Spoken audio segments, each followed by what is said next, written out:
Să luați loc, am dorit să începem conferința noastră.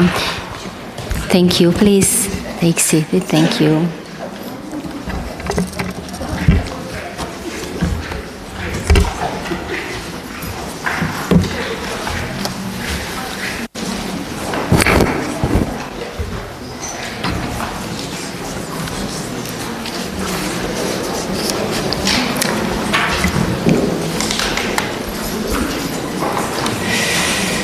Excelențele voastre, stimate doamne și stimați domni, dați-mi voie ca în numele Comisiei pentru Politică Externă din Camera Deputaților, fiind președinte a acestei comisii, să deschid lucrările de astăzi a conferinței noastre, Viziunea femeilor, lideri pentru Europa, egalității de șanse, reziliență, răspuns la multiplele crize cu care ne confruntăm. Aș dori în primul rând să mulțumesc pentru faptul că ați răspuns favorabil acestei invitații. Suntem onorați de prezența domnilor voastre în cadrul acestei conferințe, precum și vă invităm să participați mâine la dezbaterile, workshopurile care vor avea loc pe temele amintite conform programului. Dați-mi voie doar foarte pe scurt să salut separat și scuzați-mă că nu o să salut separat pe toată lumea, dar să salut separat pe președintele interim al Senatului României, pe distinsa doamnă Gheorghiu Alina. Mulțumesc, doamnă președinte, că sunteți cu noi. Salut cu deosebit respect prezența doamnei Renate Weber, avocatul poporului. Mulțumesc, stimată doamnă, că sunteți alături de noi. Și salut cu deosebit respect excelențele voastre, doamnele și domnii ambasadori. Vă mulțumim mult că ați răspuns favorabil invitației noastre și aș dori să subliniez plus valoarea adăugată pe care putem mulțumi activității și sprijinului dumneavoastră în activitatea din dimensiunea parlamentară. O salut cu deosebit respect pe doamna reprezentantă al UNICEF în România, doamna Anna Ariati. Mulțumim mult că sunteți cu noi și, desigur, cu deosebit respect și cu bucurie salut prezența doamnei Elizabeth Melendez Fisher-Good, fondator al Fundației United din Statele Unite.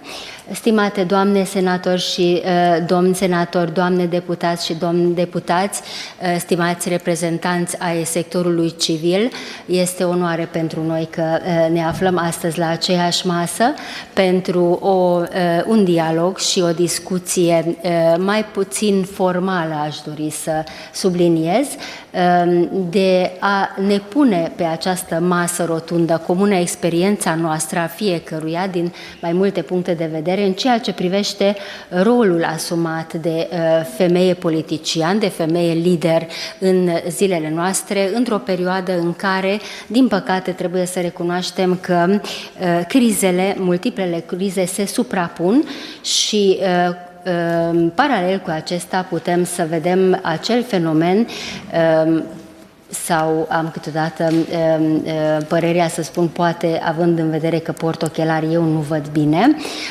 deci acel fenomen cum că percepția femeii lider nu cunoaște o evoluție, cum am dorit noi, așa de pozitivă și așa de accentuată, și în astfel de condiții când, așa cred că atât la nivel de societate, cât și la nivel de politică, cât și în ceea ce privește scena internațională, rolul femeii ar trebui să devină din ce în ce mai accentuat pentru a-și putea asuma acel rol de facilitator de pace, pe de o parte, de a coagula și de a ține de la familie până la societate întreaga noastră viață de zi cu zi. Luând ca bază de discuție și pornind de la faptul, și nu o să vin și nu o să pun aici pe masă cifrele acelea care caracterizează atât din punct de vedere demografic, cât și din punct de vedere a egalității de șanse, cât și din punct de vedere a reprezentativității femeilor în domeniul politic sau în sectorul privat. Fără să amintesc aceste cifre, țin să menționez doar un studiu, indexul de la Reykjavik, care se elaborează de la an și care, din păcate, arată faptul că până ce în anii COVID-ului rolul unui femei lider, atât în politică cât și în viața socială, a fost, percepția a fost într-o creștere accentuată. După trecerea acestei perioade, din păcate, constatăm o scădere care pune foarte multe semne de întrebări. Și acest aspect, și experiența pe care o avem în mai multe domenii, atât în dimensiune guvernamentală, cât și în dimensiune parlamentară, ne-a împins într-un fel în direcția aceea ca să facilităm cât se poate de multe dialoguri legate de această temă.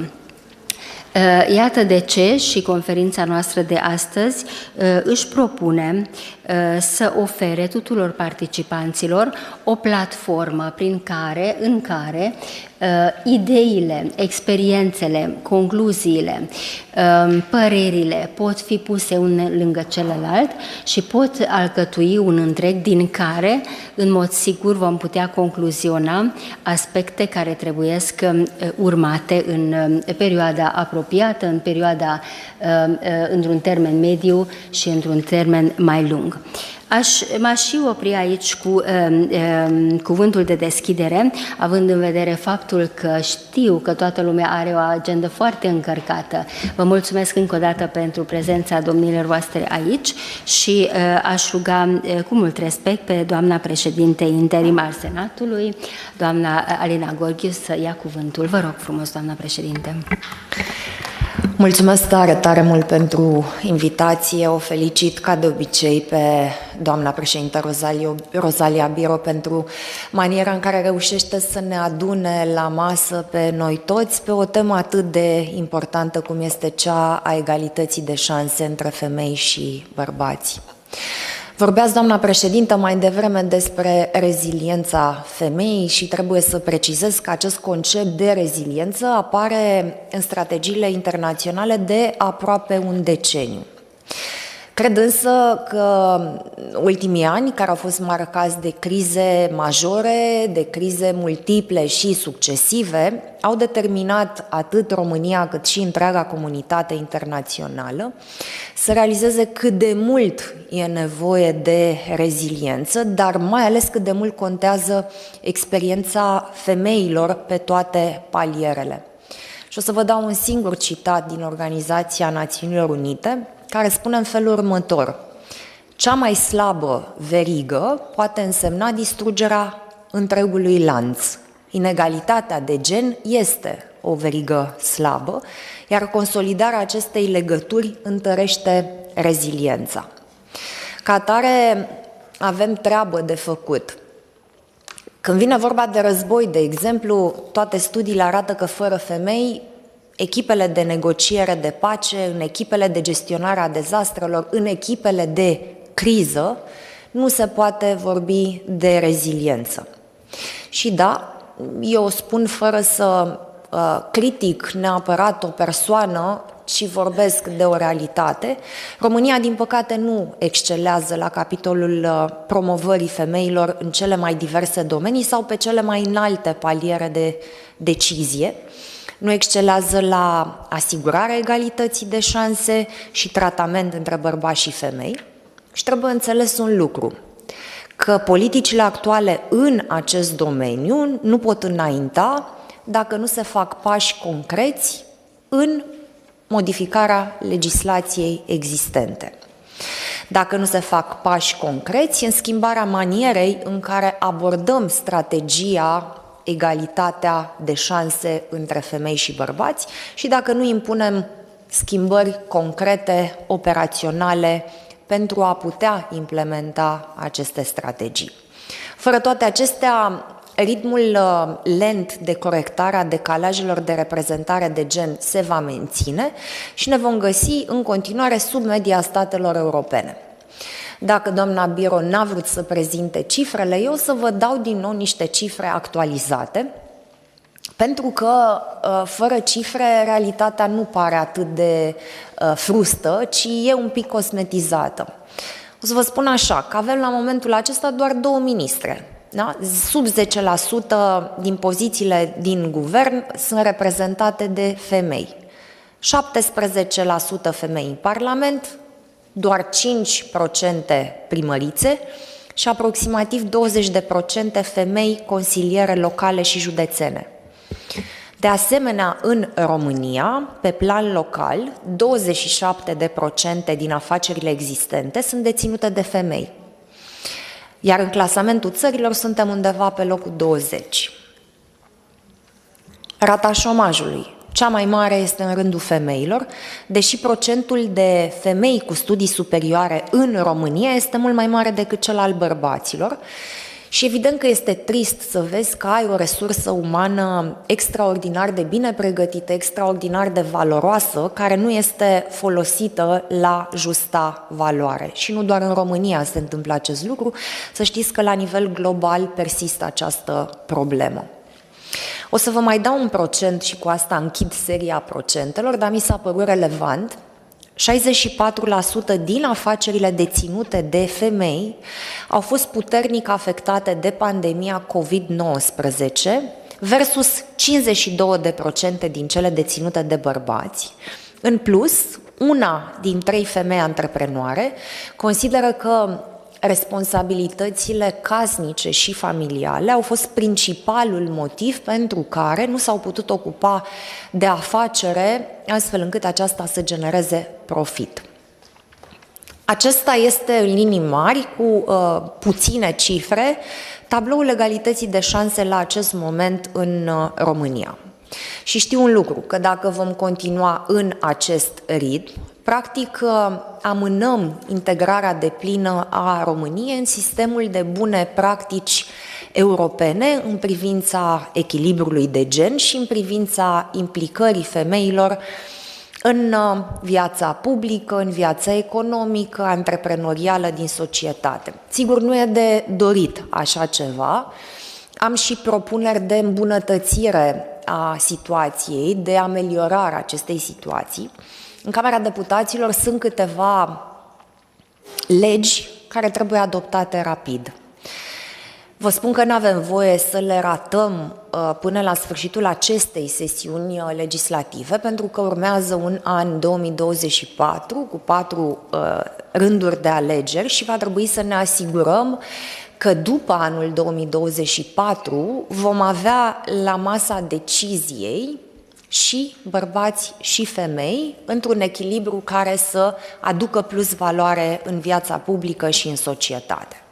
Vă spuneam că sunt 2 proiecte în Camera Deputaților. În primul rând este vorba de proiectul care prevede cote pentru reprezentarea echitabilă a femeilor și a bărbaților în politică, un minim de 33% pentru femei sau bărbați pe liste, iar un al doilea proiect este cel legat de cota de 30% pentru femei și bărbați pe listele electorale pentru alegerile locale și în consiliile de administrație. Știți că e o directivă europeană care va trebui să fie transpusă. Ca atare vă cer suportul tuturor pentru a putea pune presiune în cel mai constructiv fel, de altfel, asupra decidenților politici din Camera Deputaților, astfel încât să avem un calendar urgent, limpede, de adoptarea acestor 2 legi și de dezbatere a lor, astfel încât să avem legile publicate în monitorul oficial la sfârșitul acestei sesiuni legislative. Sigur, nu e de ajuns dacă vrem să facem reformă pe acest palier, fără să vorbim de bugetarea de gen. Ne trebuie programe bugetare și de finanțare pe piața muncii pentru stimularea participării femeilor în economie, pentru accesul femeilor la oportunități, promovarea femeilor de carieră în poziții de decizie, fie că vorbim de sector public, fie că vorbim de sectorul privat, sau de creșterea gradului de ocupare a femeilor pe piața muncii, salarizare egală și acces egal la finanțare. Start-up-urile sunt de asemenea un mijloc, o pârghie extraordinar de bună de încurajare a antreprenoriatului feminin. Mai cred de asemenea că fără implicarea guvernului vom rămâne cu o rată scăzută a promovării femeilor în pozițiile de decizie în politică, în management și administrație și sigur că nu voi conteni să cer suportul guvernului pentru a adopta toate aceste măsuri. Concluzia pe care vă rog să-mi permiteți să o trag astăzi, stând la dispoziție cu orice încercare pe care doriți dumneavoastră să o facem la nivel parlamentar pentru a împinge legislație sănătoasă în obținerea acestei egalități între femei și bărbați, vă spun că fără această egalitate România va bate pasul pe loc și în domeniul rezilienței, și în cel economic, și în cel social. De aceea, dacă vrem să punem umărul, avem măsuri concrete pe care putem să le adoptăm chiar de mâine. Vă mulțumesc încă o dată, doamna președintă, pentru invitație. Felicit Comisia de Politică Externă care a avut această inițiativă de a ne reuni și de a pune pe masă idei oportune pentru un viitor frumos. Mulțumesc, doamna președinte, și vă mulțumim mult pentru vasta și foarte diversificată activitate și consecvență cu care luptați pentru egalitatea de șanse între femei și bărbați. Consider că a avea un exemplu ca dumneavoastră este foarte binevenită pentru noi toți și mulțumim mult și pentru această descriere foarte clară și concretă a situației din România. Pe de altă parte și pentru precizarea aceea cu care sunt total de acord, că din păcate veriga slabă este acea lipsă a existenței într-adevăr a egalității între femei și bărbați în România. Vă mulțumesc mult! În continuare, avem onoarea să avem printre noi pe doamna Renate Weber, avocatul poporului, excelența sa cu o activitate foarte vastă și o experiență foarte vastă, în mod sigur ne aduce aici câteva idei și gânduri care o să ne fie folositoare în lungul nostru drum în domeniul politic de a ajunge la într-adevăr la egalitate de șanse între femei și bărbați. Vă rog frumos, stimată doamnă. Vă mulțumesc foarte mult, doamnă președintă birou, pentru inițiativa organizării acestei conferințe, pentru invitația pe care mi-ați adresat-o. O salut pe doamna președintă a Senatului, Alina Gorghiu, salut doamnele și domnii prezenți astăzi la această întâlnire, nu știu cât de formală sau de informală, dar sper să fie una de la care să plecăm cu câteva gânduri bune. Vă mărturisesc că atunci când am primit invitația dumneavoastră, titlul conferinței m-a pus un pic pe gânduri și o să vă spun de ce.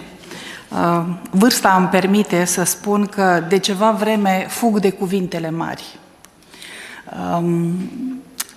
Viziunea e un cuvânt minunat, dar experiența mea de câteva decenii mi-a demonstrat că, din păcate, de prea multe ori, cuvintele frumoase rămân pe hârtie și eu nu le văd după aceea transpuse în practică, nu le văd eficiența în realitatea de zi cu zi.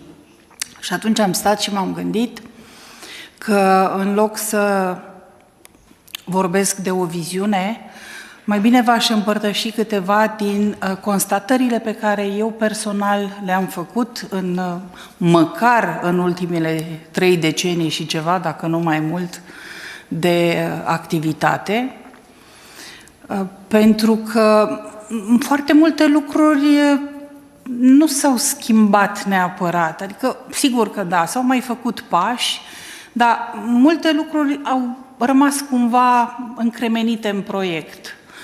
Îmi aduc aminte că acum vreo 2 decenii și mai bine, acum vreo 25 de ani, chestiunea aceasta, de exemplu, a cotelor în politică era din nou pe agenda clasei politice din România. 25 de ani mai târziu discutăm tot de ea. Și atunci eu aș zice că cel mai important demers este cel al onestității. Avem o problemă? Care sunt întrebările pe care trebuie să le punem? Egalitatea în drepturi, fără egalitatea de șanse, practic nu există. Iarăși sunt cuvinte frumoase pe hârtie, dar n-ai cum să le transpui în practică. Egalitatea de șanse însă, da, este de maximă importanță. De ce avem această inegalitate de șanse? În cazul nostru discutăm de femei-bărbați. Admitem sau nu că e vorba de o luptă pentru putere? Pentru că dacă acceptăm că de fapt aici suntem, atunci vom identifica poate și soluțiile cu care să depășim eventualele obstacole pe care le vedem. Este o realitate inegalitatea șanselor în România? Evident, da. Încercați să vă puneți oricare dintre dumneavoastră, eu am făcut de multe ori exercițiul ăsta, îl făceam și cu studenții pe timpuri, să ne punem în situația, uite, unei femei rome dintr-o comunitate închisă. Crede cineva că are aceeași șansă cu șansa pe care am avut-o eu în viață? Sau unui copil dintr-un sat izolat, care nu are nici acces la învățământ de calitate, care are atât acces la internet cât ar putea să aibă sau la curent electric. Deci, egalitatea de șanse sau inegalitatea de șanse e o realitate și până nu identificăm soluțiile ca să depășim aceste inegalități, greu vom putea discuta de drepturi egale între toată lumea. În ceea ce privește situația, să spunem, femeilor, eu cred că procentele pe care doamna președintă Gheorghiu le-a prezentat vorbesc de la sine, nici nu știu câtă nevoie mai ai să explici ceva. Știm foarte bine cu toții că există pe piața muncii activități care sunt considerate activități feminine cu precădere, tocmai pentru că veniturile pe care le încasează femeile care lucrează acolo sunt sensibil mai mici decât veniturile pe care le obțin bărbații în alte activități, în alte locuri de muncă. E suficient, cred, să amintesc învățământul, să amintesc sistemul sanitar, mai ales în ceea ce privește nu medicii și ci cadrele care sunt auxiliare în sistemul sanitar și așa mai departe. Cred că exemplul, pentru că s-a și vorbit de el, exemplul care este poate cel mai șocant, sigur că este cel al politicii, pentru că e de maximă vizibilitate. Toată lumea se raportează la ce se întâmplă în viața politică, se vede, se știe și, îndrăznesc să spun, dacă ar exista voință, ar putea să fie și cel mai ușor de corectat, iarăși cu maximă vizibilitate ca mesaj. Și totuși, batem pasul pe loc, vă spuneam, eu personal am participat acum vreo 25 de ani la discuțiile care erau în legătură cu promovarea femeii în politică și totuși, și acum, ca și atunci, femeilor li se cere în permanență să demonstreze ceva. să treacă teste peste teste. Când este vorba de femei, imediat cineva spune, păi dacă au competențe, dar ați auzit asta când era vorba de bărbați și de promovarea bărbaților, că eu nu. Deci ele tot timpul trebuie să demonstreze. În plus, mai există un alt păcat, acela al blamării politicii în general. Pentru că dacă blamezi politica și o arăți cu degetul și o pui la index, atunci cu atât mai mult vei blama și femeile care vor să se apropie de viața politică și să aibă o carieră în politică. Lor mai ales li se reproșează, dar de ce au intrat în politică, dar de ce s-au dus să facă una sau alta. Mai e un păcat pe care l-am văzut de-a lungul timpului, acela al generalizării unor exemple individuale. Măi, dacă o să mă întrebați pe mine, m-am simțit vreodată discriminată în viață? Nu. Nu că nu m-am simțit, chiar n-am fost. Dar asta nu este semnificativ pentru alte categorii de femei. Exemplul fiecăreia din noi prezente aici sau fiecăruia dintre noi este doar exemplul nostru. Să nu trecem de la el la o generalizare și să considerăm că toată lumea are aceleași șanse, că toată lumea poate să treacă peste niște obstacole la fel. M-aș bucura, sincer m-aș bucura, ca la sfârșitul acestei sesiuni parlamentare să primesc de la Parlamentul României legile de care mi-ați vorbit, să ne uităm pe ele și să spunem nu-i nicio problemă de neconstituționalitate, ele trebuie să fie promulgate și să le vedem că vor produce într-adevăr efectele pe care le dorim cu totul. Sunt încrezătoare că veți reuși.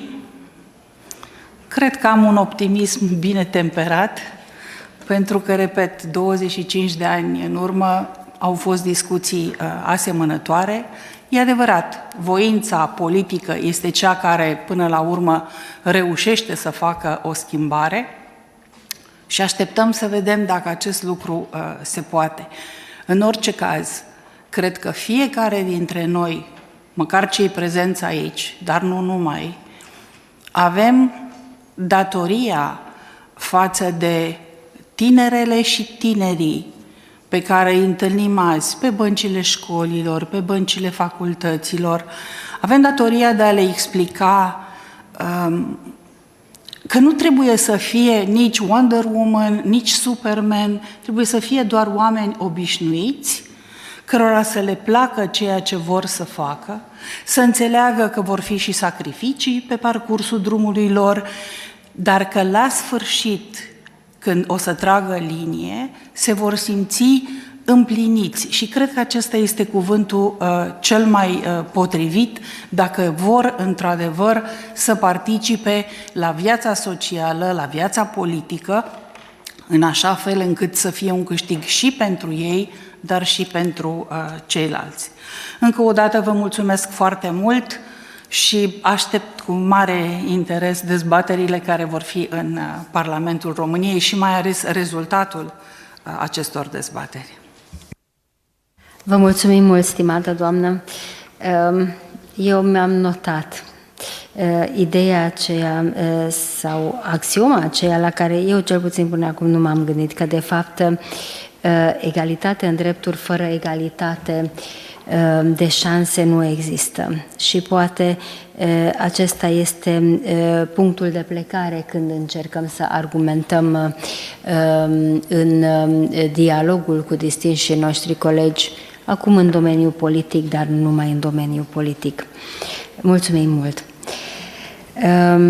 În continuare, o să rog pe stimata doamnă reprezentant al UNICEF în România, doamna Ana Riati, și mulțumindu-i de prezența domniei sale aici între noi, ca să ne facă o prezentare a viziunii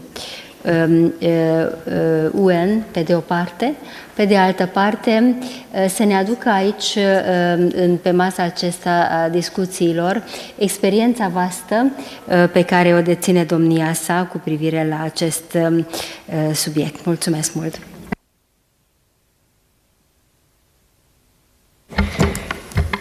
Thank you very much. I'd like to join speakers before me to congratulate you for bringing us together to discuss this important topic. And it's a great honor for me to say a few words on behalf of the United Nations. United Nations, which, as you know, are very much committed to gender equality globally, and as well as a representative of UNICEF here in Romania to advocate and say a few words on behalf of the girls who are the future women leaders. And so starting from there, from our perspective, is very important. Overall, as I think it was already mentioned, but since the signing of the Beijing Declaration and a platform for action in 1995, which is definitely the most comprehensive policy agenda for gender equality so far, the world has seen uneven progress. Yes, we have some positive data in terms of more girls attending schools, fewer getting married or becoming mothers while still children themselves. More girls boldly raising their voice against inequalities. But we know very well that discrimination and stereotypes remain widespread, and that globally, women, children and young people shoulder the biggest burden of humanitarian crisis. We saw it with the COVID-19 pandemic, which has a negative impact on all domains of a woman's life, being livelihood, unpaid care work burden, mental health, and additional risks of gender-based violence. And we see it, unfortunately, also with the Ukrainian war and with Ukrainian women and children really facing and carrying the burden of the humanitarian consequences of the conflict. And Romania, definitely, despite having undertaken many reforms and measures to ensure gender equality, is still lagging behind from the European perspective. I won't mention the data which were already mentioned by the speakers before me, but this conference is very timely, like any other initiatives to address gender equality in the country. I was thinking that to contribute to this conference, I would like to go back and also hoping for some solutions. I like to reiterate the importance of implementing the last recommendations and observations to Romania by the UN Committee on the Elimination of Discrimination Against Women. Because if you read the last reports and talking about solutions, I think some very concrete recommendations were mentioned there that are there to be implemented. And I'd like to draw your attention, maybe useful for the discussions in the workshop tomorrow, of four very key important points.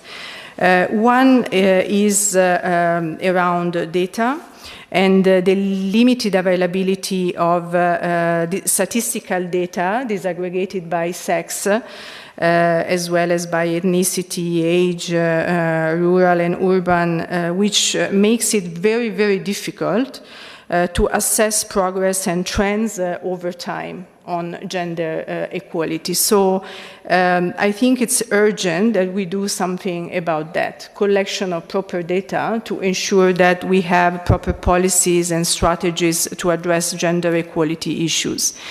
Another very important recommendation from the UN Committee on the Elimination of Discrimination Against Women to Romania was the need to take effective measures to accelerate and increase the representation of women in elected and appointed bodies. The recommendation has been there for decades now. And so increase efforts in offering training programs for current and future women leaders and awareness-raising campaigns regarding the importance of women's participation in public and political life is very, very important. The third area of recommendation that I feel I would like to stress is the importance of give full attention to the needs of groups of vulnerable women. I think the Ombudsman spoke about it, but the focus on women living with disabilities, Roma women, women living in rural areas, I think they all have to be at the center of any gender equality strategy in the country, so that any measures, including health measures, education, employment, elimination of violence against women, reach these groups and are fully implemented. Finally, going back to the recommendations of this UN committee, I also like to stress the importance to remember that women and girls are not only or should not only be recipients of support and aid, but should always be in the driving seats of any policy, any strategy to reach gender equalities. The UN and UNICEF will continue to partner with the government to increase, of course, resilience of institution and population in the face of multiple crises. And we will ensure that in all our actions, women and adolescent girls will be at the front of these efforts. We have some example of success in the country. And from the UNICEF programs implementations, we have been piloting and testing tools to enhance children's participation in decision making, and the results so far has been really, really promising. For example, the Romanian Children's Ward, the many local children's councils that have been set up at local level, supported by us, prove once more that when girls are given the opportunity to participate, to engage, to come up with solutions to their own problems, we have better chances to find suitable and sustainable solution. Then going back to something that was mentioned before, as 2024 is going to be an electoral year, I think I agree that we cannot miss the chance to see more women on the list for local, national, and Euro parliamentarian elections. It is a real good chance that we cannot miss. And all the other initiatives, including the one to increase the gender quota, I think has to be supported by all of us. I shared, I think, in an earlier conference, the experience of the United Nations to reach full gender equality. And that was reached at the beginning thanks to the quota. Having quota help us reach that objective. And of course, it cannot be the only one.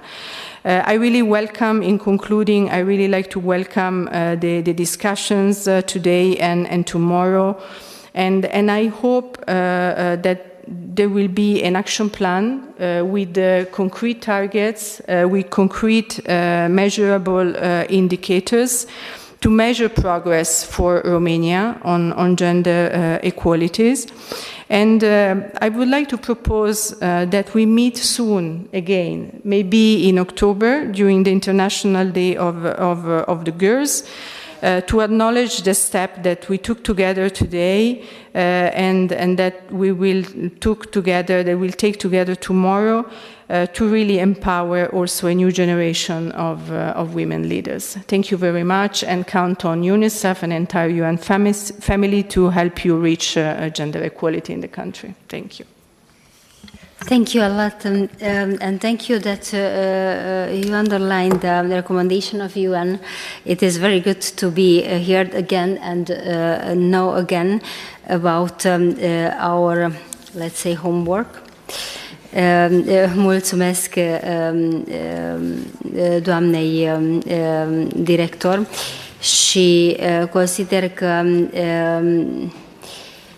această punere în lumină a recomandărilor pe care, așa cum Excelența s-a menționat, de mult timp le avem, poate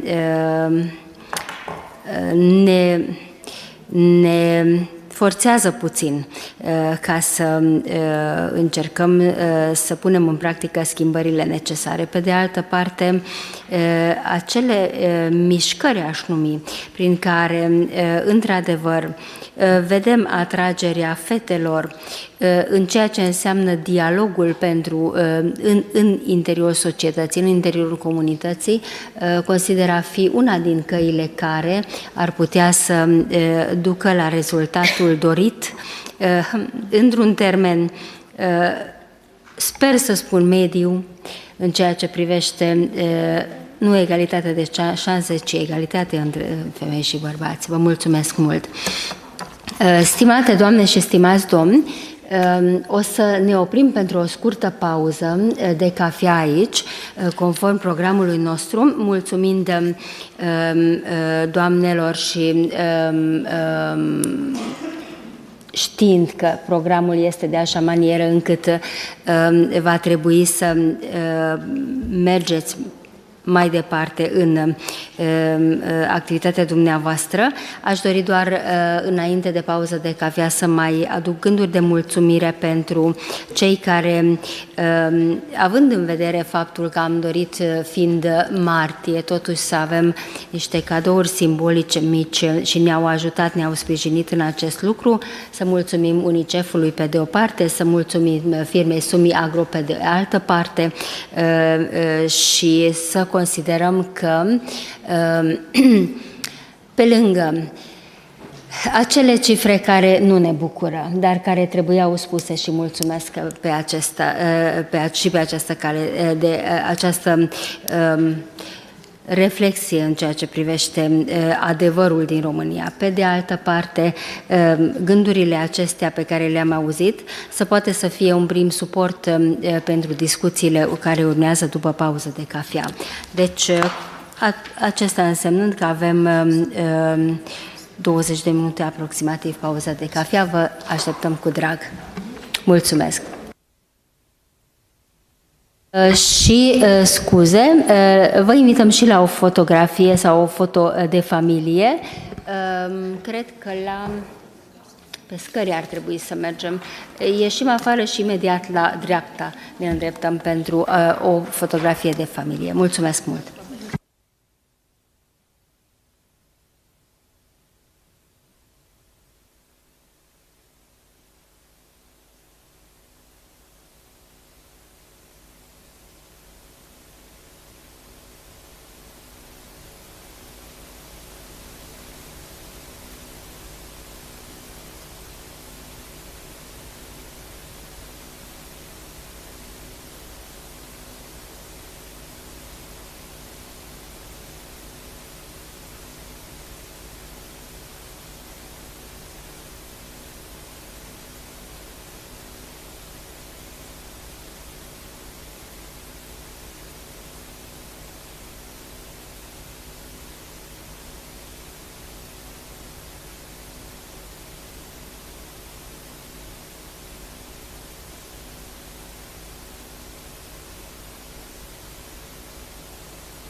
Cum a fost? Da.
Stimate doamne și stimați domni, pare că programul din Parlament este foarte aglomerat pentru că colegele noastre au trebuit să plece. Dați-mi voie ca să începem a doua parte a acestui dialog și mese rotunde. Avem onoarea să avem printre noi pe doamna ministru a Familiei, a Tineretului și a Egalității de Șanse, doamna Firea Gabriela, și mulțumim domniei sale pentru faptul că este alături de noi.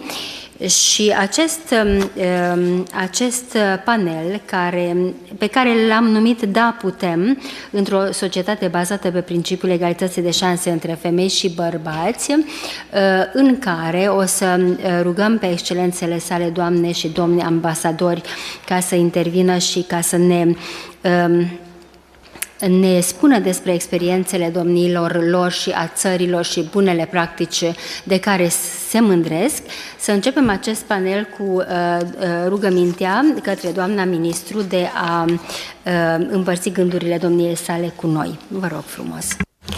Mulțumesc foarte mult, doamna președintă, excelențele voastre, doamnelor și domnilor ambasadori, onorat prezidiu, doamnelor și domnilor deputați și senatori, reprezentanții ai instituțiilor statului, ministere, autorități, agenții, asociații, organizații și toți cei care au mai rămas în sală și în cea de-a doua parte a acestui eveniment extrem de important.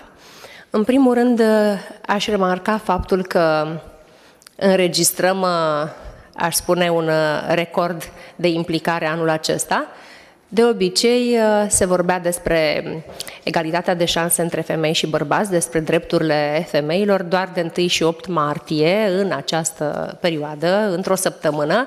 Imediat după data de 9 martie, aproape că era și uitat acest subiect și mă bucur că, iată, pe data de 20, încă sub cupola Parlamentului, cu președinția doamnei Rosalia Biro, suntem la această întâlnire, care sper să nu fie una doar protocolară. Au fost, într-adevăr, în această perioadă multe evenimente, la unele am reușit să ajung, la unele, din păcate, nu, pentru că activitățile guvernamentale, așa cum cunoașteți, sunt multiple și, de asemenea, sarcinile noastre sunt din ce în ce mai multe, iar portofoliul meu, cuprinzând atât copiii care sunt în grija statului, tineretul, problematica creșterii natalității, dar și egalitatea de șanse între femei și bărbați, necesită un efort susținut din partea echipei mele și, firește, și din partea mea. Și îmi pare rău,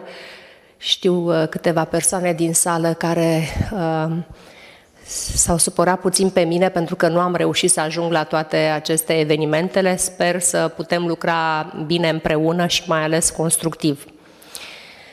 În săptămâna dedicată drepturilor femeilor am lansat, și în prezența unor doamne ambasadori care sunt aici în sală și le mulțumesc foarte mult, acest manifest pentru drepturile femeilor. O noutate pentru țara noastră, colegii mei vor distribui câte un manifest, avem și în limba engleză. Dacă doriți, vă putem trimite mai multe exemplare la birourile dumneavoastră. Ce ne-am dorit prin acest manifest, pe care l-am transmis de asemenea către toate autoritățile statului, către domnul prim-ministru, miniștri, către președinții celor două camere ale Parlamentului, către parlamentari, societate civilă. Ne dorim să fie conștientizate problemele femeilor din România din toate punctele de vedere și toate categoriile. Atât cele care se simt slab reprezentate în guvern, în Parlament, în întreprinderile economice de stat, cât și cele care sunt victime ale violenței domestice, precum, de asemenea, și mamele minore, de fapt copii cu copii, sau problematica consimțământului sexual, creșterea vârstei de la 14 la 16 ani. O multitudine de problematici, inclusiv recentul ghid pe care l-am finalizat împreună cu sindicatele și patronatele, un ghid în premieră pentru România, care se referă la prevenirea și combaterea hărțuirii morale și sexuale pe criterii de gen, iar acest document se află deja acum pe circuitul de avizare și în foarte scurt timp va fi pe masa guvernului și de la guvern aici la Parlament.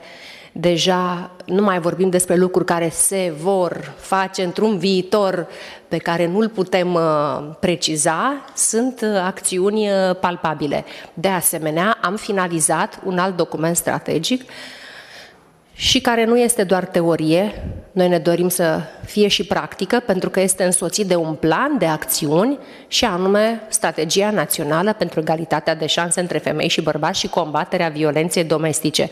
De asemenea, un document care a fost lucrat cu reprezentanții societății civile, cu asociații, cu organizații, cu fundații care activează în acest domeniu al drepturilor femeilor din România. Nu am neglijat nici femeile de etnie romă, nu am neglijat de asemenea nici femeile cu probleme de sănătate, refer la cele cu dizabilități, precum și toate celelalte categorii pe care le puteți regăsi în acest manifest. Pentru că sunt foarte interesată să ascult ceea ce vor transmite doamnele ambasador și domnii ambasador, precum și ceilalți invitați la acest eveniment și mă bucur că avem și reprezentant al Agenției Naționale pentru Egalitate de Șanse între Femei și Bărbați și mă bucur că întotdeauna ANES-ul este prezent la aceste evenimente. Vreau să vă garantez ca o completare la ceea ce a afirmat în prima parte doamna președintă a Senatului, Alina Gorghiu, și anume că suntem foarte hotărâți ca în această sesiune parlamentară să treacă prin vot cele două proiecte de lege, unul care prevede o cotă de minimum 30% femei pe listele de alegeri parlamentare, proiectul doamnei Gorghiu cu doamna Anca Dragu și cu alți colegi ai noștri din Senat și din Cameră, și proiectul pe care l-am inițiat eu împreună cu președintele Camerei Deputaților, Marcel Ciolacu, dar care de asemenea a fost semnat și de alți colegi parlamentari de la alte grupuri politice, inclusiv, deci în afară de PSD, PNL, USR, UDMR, minoritățile altele decât cea maghiară. Cred că avem și semnături de la AUR, dar nu sunt foarte sigură, voi verifica mai atent. Parcă o doamnă deputată a anunțat, pentru că ceilalți, din păcate, nu prea au fost de acord cu acest proiect, dar cred că întrunim o majoritate să putem să avem, pe de o parte, legea cu minimum 30% doamne pe listele la alegerile parlamentare și legea depusă de mine, care prevede minimum 30% pe liste la alegerile locale și, de asemenea, în consiliile de administrație ale societăților publice de stat, cele economice, întreprinderi economice. Sunt celebrele CEA-uri, consilii de administrație, în care acum sunt doar domni.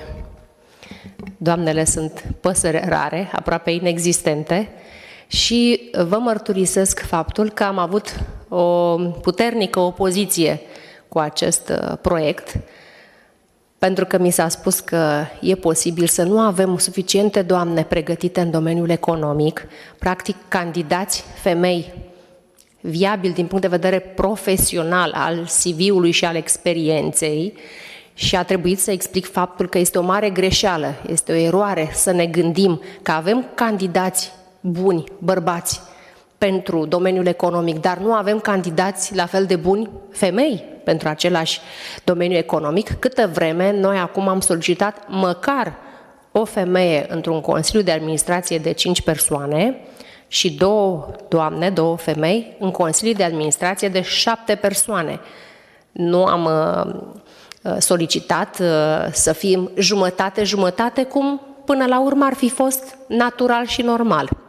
Poate vom ajunge și la acel moment în care să nu mai trebuiască să discutăm despre cote, acestea să fie subînțelese sau de la bunul simț înțelese, iar legile pe care acum le vom impune în Parlament să fie respectate cu de la sine putere, fără să ne gândim la coerciție, fără să ne gândim la penalizări, fără să ne gândim la faptul că AEP ar putea refuza listele politice la aceste alegeri dacă ele nu conțin minimum 30% femei la alegeri locale, parlamentare și în consiliile de administrație. De asemenea, să nu fie acceptate acele consilii de administrație fără 30% femei.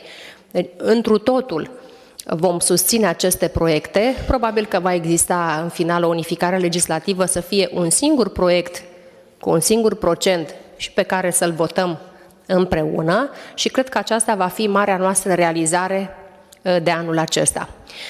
Închei spunând ceea ce am discutat cu doamna Hélène Dalli, comisar european pentru egalitate, care, în discuția pe care am avut-o acum câteva zile, m-a întrebat de ce abia acum venim cu aceste proiecte de lege și de ce există atât de multă reticență în societate cu privire la statutul femeii. Știind, doamna comisar european, că aproape un an de zile în guvern a fost o singură femeie, în persoana mea, și de câteva luni mai este o doamnă, doamna ministru al educației, Ligia Deca, de foarte puțin timp și chiar m-am bucurat că a mai venit încă o doamnă în guvern. De asemenea, procentul de senatoare și deputate este mic, nu mai spun de domeniul economic pe care l-am prezentat puțin mai devreme. Și am explicat că inclusiv acum există această percepție că s-ar putea vorbi despre o discriminare pozitivă a femeilor în viața politică și că aici trebuie să fim promovate pe criteriul competenței, pe criteriul meritocrației. Cred că aceste explicații și aceste argumente sunt cât se poate de evidente. Firește că toate candidatele femei și la alegerile parlamentare, locale, în consilii de administrație, în alte instituții publice, bineînțeles că primează criteriul profesional, așa cum se întâmplă și în cazul domnilor. De ce se pune acest semn de întrebare doar în privința posibilelor sau viitoarelor candidate femei? Concluzia întâlnirii a fost aceea că, în afară de sprijinul domnilor pentru a avea vot în Parlament, este nevoie și de o mai mare solidaritate între noi, femeile, care suntem, puține câte suntem, în Parlament și în celelalte instituții, să fim mai solidare, să avem proiecte comune și să exercităm acea presiune la modul pozitiv asupra domnilor, astfel încât proiectele pe care a trebuit acum să le impunem, pentru că această creștere a prezenței femeii nu s-a produs natural. Nu s-a produs natural și atunci trebuie să venim cu sistem legislativ și cu impunerea acestor cote.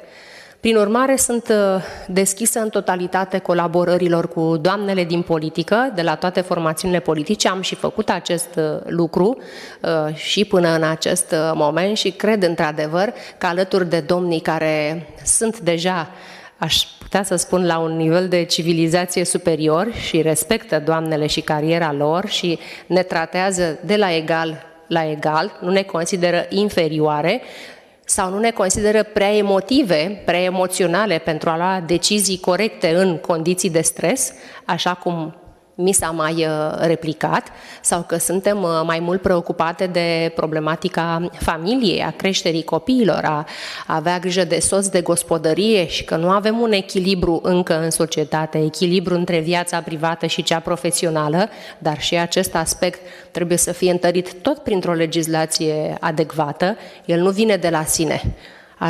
Sprijinul pentru o femeie care dorește să se întoarcă mai devreme pe piața muncii trebuie să vină tot de la Guvern și Parlament, prin crearea acelor pârghii prin care femeia să meargă pe piața muncii, să se întoarcă la serviciu știind că are loc asigurat în creșă, în grădiniță, în after school, că primește din partea statului un suport financiar consistent și un sprijin social, nu doar moral și de bune intenții, astfel încât această balanță între viața și acest echilibru între viața privată și viața profesională să fie unul cât mai bun și la noi în România.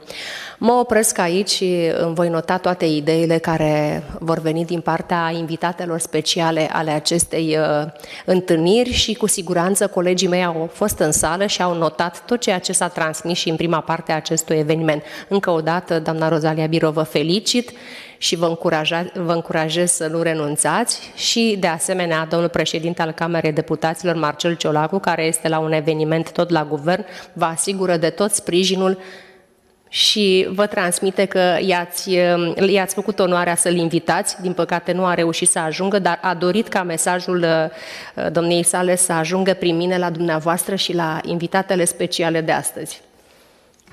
Mulțumesc mult, stimată doamnă ministru, și mulțumesc mult pentru munca enormă și devotamentul enorm pe care ați depus și depuneți în fiecare zi.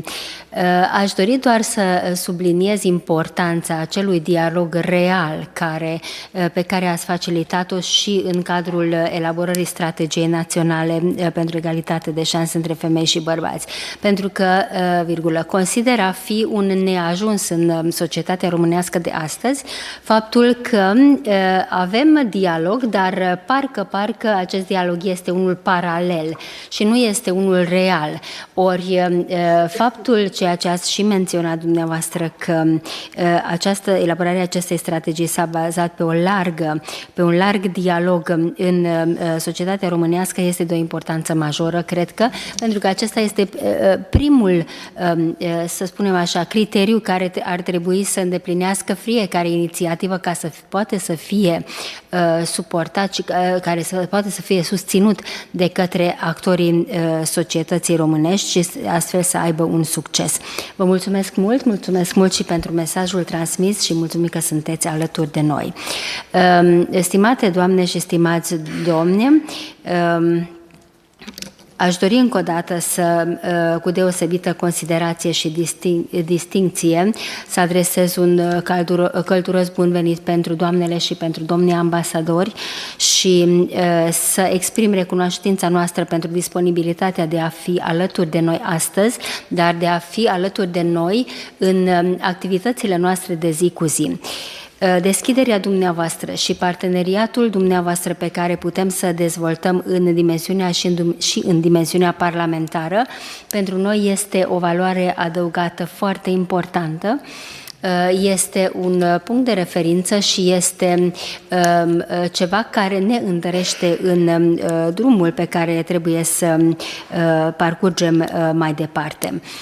Pe de altă parte, experiența domniilor voastre și exemplele pozitive pe care puteți să ne le oferiți din țara dumneavoastră constituie un avantaj în ceea ce privește inițiativele care trebuie puse în practică în societatea românească. Cu aceste gânduri de mulțumiri și având în vedere și solicitările venite din partea dumneavoastră în ceea ce privește a ne încadra în timpul corespunzător pe care le aveți la dispoziție, aș dori în primul rând, dacă îmi dați voie, să-l invit la cuvânt pe domnul ambasador, excelența sa, domnul ambasador al Germaniei, domnul Pergebauer, subliniind importanța relației bilaterale între țările noastre, faptul că în 2022 sărbătorim 30 de ani de la semnarea tratatului între România și Germania cu privire la cooperare prietenească, 150 de ani de la înființarea primei agenții diplomatice a României în Germania și 55 de ani de la stabilirea relațiilor diplomatice. Toate acestea fiind doar suportul pe care se bazează această relație bilaterală atât de importantă pentru noi. Excelența voastră, vă rog să ne adresați gândurile domniei voastre. Mulțumesc. Thank you very much, mulțumesc, dear Madam President for the Foreign Affairs Committee, dear Minister of Family, fellow ambassadors, members of Parliament, ladies and gentlemen. Thank you so much for hosting this very, very important event. Congratulations on that. It's obvious that gender equality is a key goal for all of our societies, and the why is obvious. It's about fairness, it's about making the best use of all our capacities. It's just obvious that mixed teams, diverse teams, teams that include both men and women, women and men, are more successful, and I think we should not leave out that opportunity. Now, while the why of gender equality is obvious, the how to reach it is the more tricky part, as we all know, and that's why we're sitting here also today. So allow me to just quickly share with you a few thoughts on what my experience tells me, or what I feel is the right approach. I think the first point at hand is let's not be ideological about it. The minute we start to ideologize about men, women, and roles and so forth, we won't reach any results. That's why I'm, very frankly speaking, also always a bit skeptical when there are studies showing that women are better peacemakers or better, I don't know what. It's not about one sex being better than the other. It's about both of us being better together, and I think this is the message we should jointly promote. So let's focus on the work and not so much on ideology in this context. I think this is the more successful approach. Second point, let's focus on pragmatic steps, not be too abstract. And that's why I want to congratulate you, Minister, for making a reference to these very specific measures that you have promoted and you're promoting and initiating. I think this is the way forward. We need to think of very concrete measures to be taken.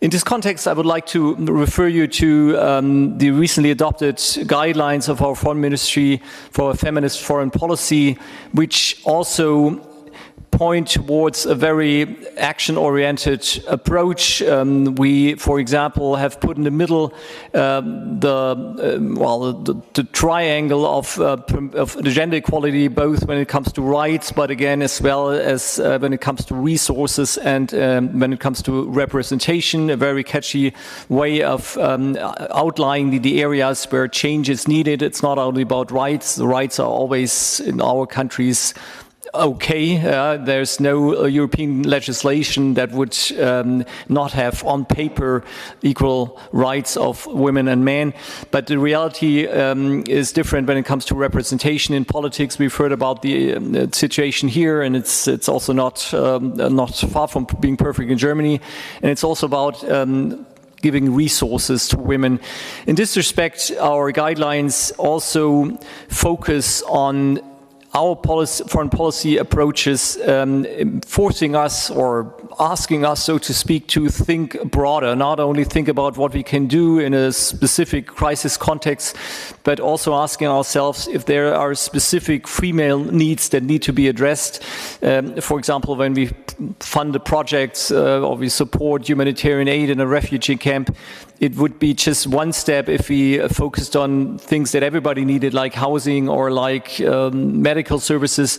It's at the same time, as a second step, important to think about if there are any specific female needs to be met, whether it's security, whether it's specific hygiene articles, whether it's specific female medical services that need to be provided, and for us as a donor, funded by us. So these are specific issues that we want to address with these new guidelines.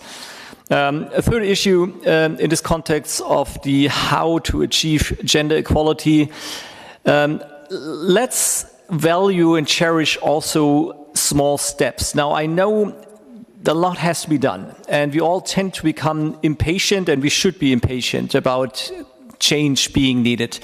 But let's not underestimate the effects of also small steps.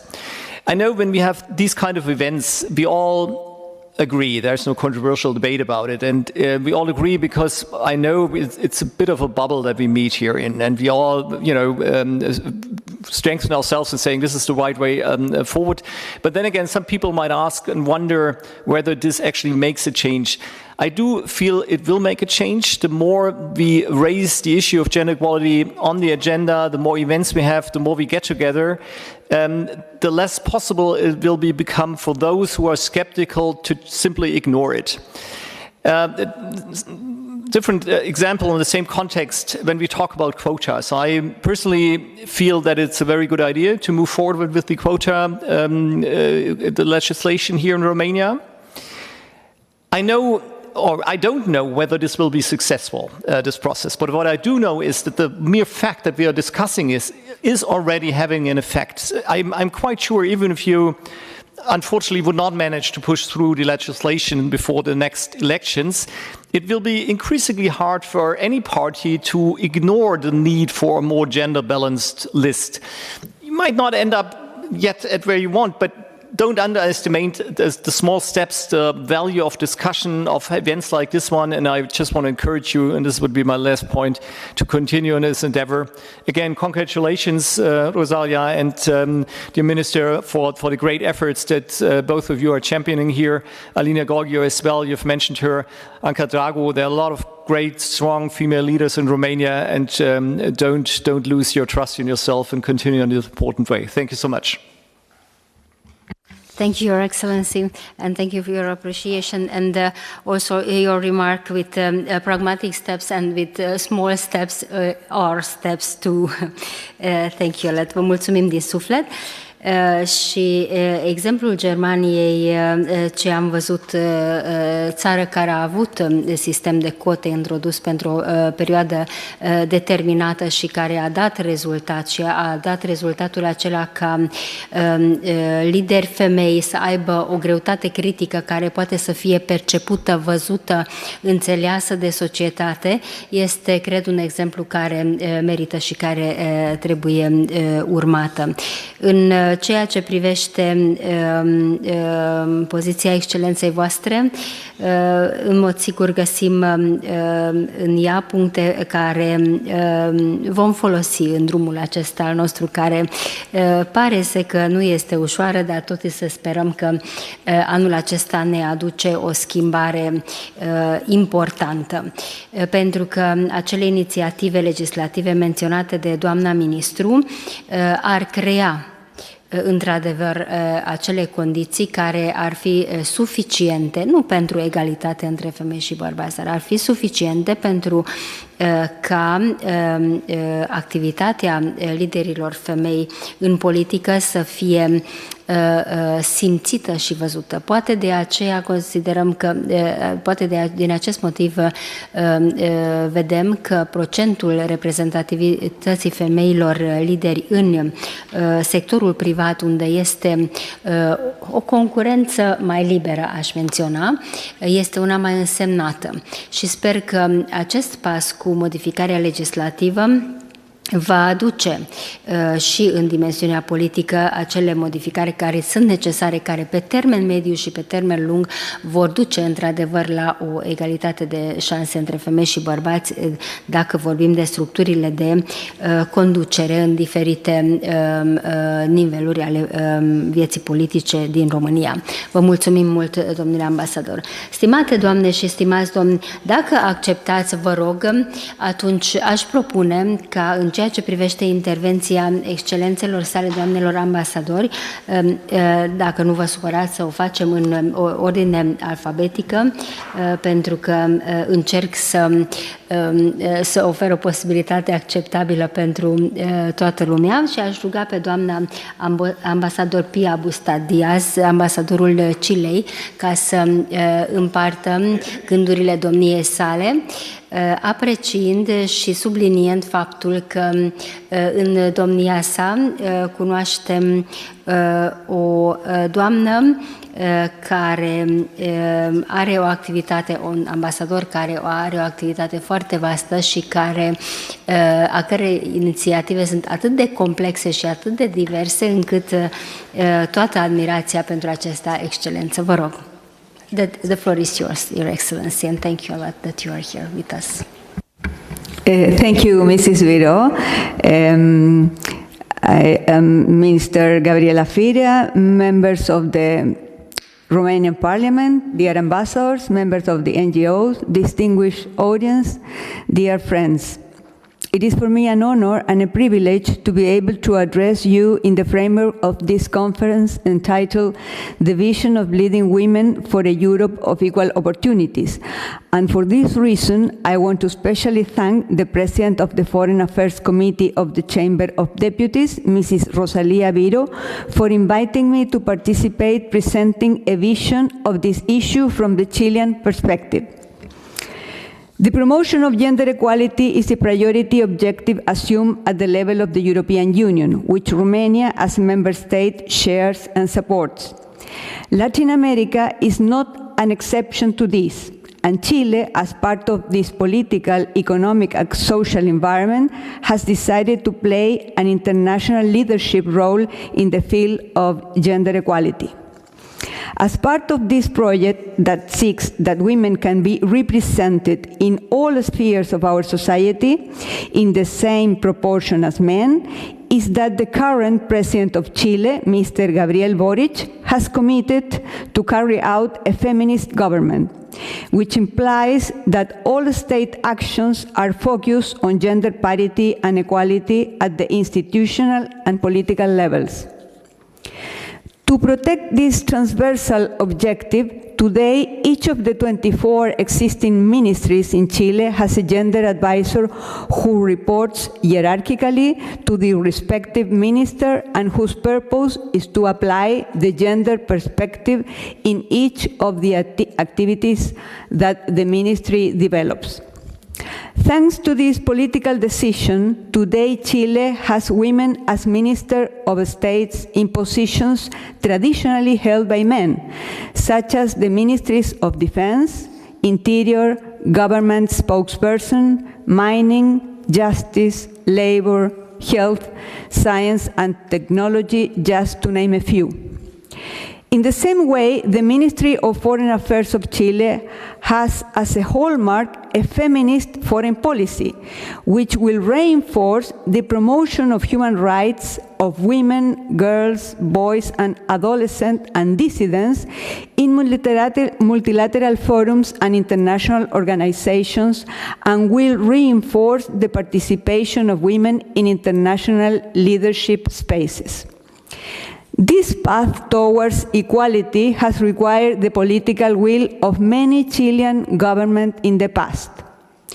Definitely, Michelle Bachelet's election as the first female president of Chile in 2006 gave the great impetus to the implementation of public policies that promoted gender equality, and her re-election in 2016 allowed to strengthen and get progress on these matters, managing to create the Ministry of Women and Gender Equality, making a qualitative leap in gender policies in Chile. In that period, the need to correct the low representation of women in the public space became visible, which led to the application of the quota law for the first time in 2017's parliamentary elections. I wish to point out in this context the importance of the international organizations, an instrument that have been created under the umbrella of the United Nations, such as the Convention on the Elimination of All Forms of Discrimination Against Women from December 1979. At the regional level, I wish to highlight the Inter-American Convention to Prevent, Punish, and Eradicate Violence Against Women, known as the Belém do Pará Convention from 1994, that was born under the framework of the Organization of the American States. Both instruments put respectively the first step in this global and regional effort to protect women's rights. But why Europe and the European Union? Well, because Latin America, and in particular Chile, we have always carefully observed the advances and developments that occur in the European Union as a model of democracy, rules of law, human rights, and gender equality. What happens in the community of countries that make up the European Union will always be an aspirational benchmark for Chile. But none of these advances that have been implemented in Chile could have materialized without the efforts that are made every day from the international public opinion and from the global and regional international organizations. And in this sense, the European Union has a great responsibility to worldwide, setting the path and goals towards a more inclusive and fair world for women. In this context, I wish to highlight the recent signing of the Advanced Framework Agreement between Chile and the European Union, which will enter into force in 2024 and which modernizes the present strategic association agreement that Chile has maintained with the European Union since 2001, which has been the framework of our wide and extended relations on economic, trade, investment, tax, political, and social areas. Why is so important this agreement? Well, because this is the first time that the European Union signs a gender and trade chapter in a free trade agreement, promoting equal opportunities and treatment between men and women in the commercial dimension. Yes, this agreement is a pioneer in the inclusion of provisions on gender equality, recognizing the importance of incorporating the gender perspective in policies to achieve inclusive economic growth, becoming one of the most modern agreements in the European Union, confirming our joint commitment between Chile and the European Union in the defense of social values such as equality gender. Chile is very proud of that. But there is still a lot to be done to support women's rights. And that is why initiatives like this conference are very important, as they make visible the needs and concrete advances in these matters, which are an inspiration for other regions of the planet. So please, Romania, go ahead, we can. Thank you very much. Thank you a lot, Your Excellency. Yes, I am convinced that the fact that we can. And if we, the ladies, have each other's support and solidarity, then indeed we can. Vă mulțumesc mult, Excelență. A fost, mi-am și notat câteva idei despre exemplul pozitiv pe care ni l-ați prezentat foarte pe scurt al țării dumneavoastră. Existența acestor advisors, consilieri pentru gen, poate sunt în cadrul structurilor, sunt o cheie esențială în ceea ce privește formarea politicilor pe care au menirea de a duce la împlinirea visului acela de, într-adevăr, egalitate între femei și bărbați, și nu vorbesc de șanse egale, ci de egalitate reală între femei și bărbați. Și mulțumesc pentru acesta, mulțumim mult pentru parteneriatul dumneavoastră.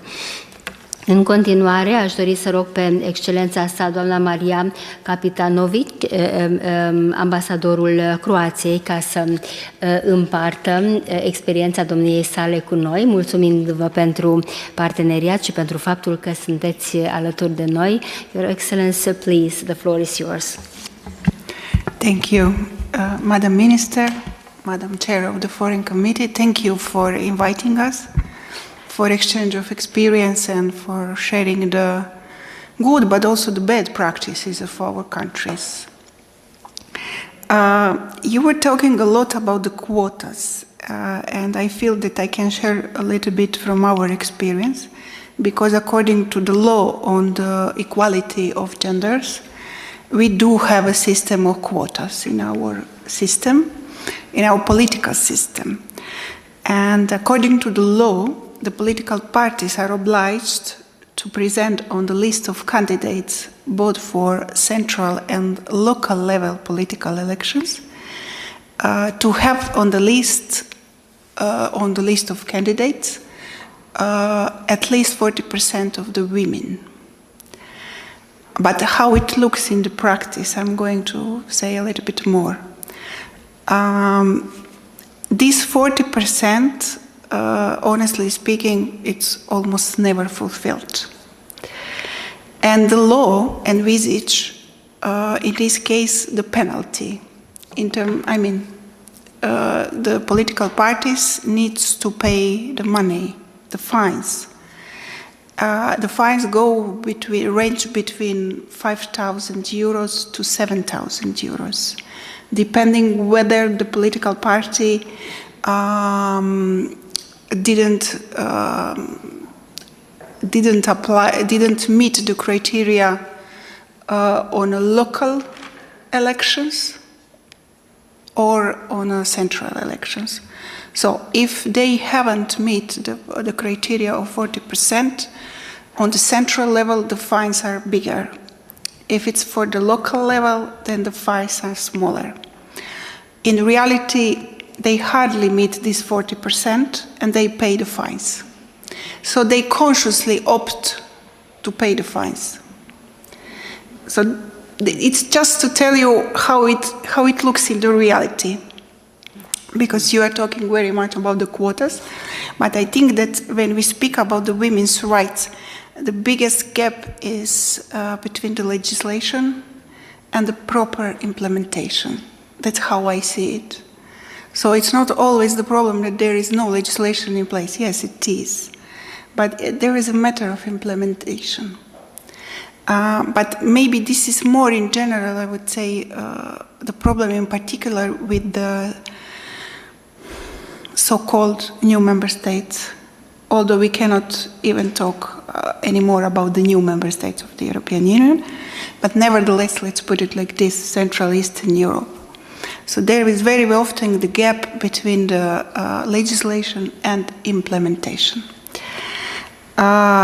Nowadays, when it comes to Croatian political system, I have to say that liberal leftist parties are better in terms of fulfilling the quotas.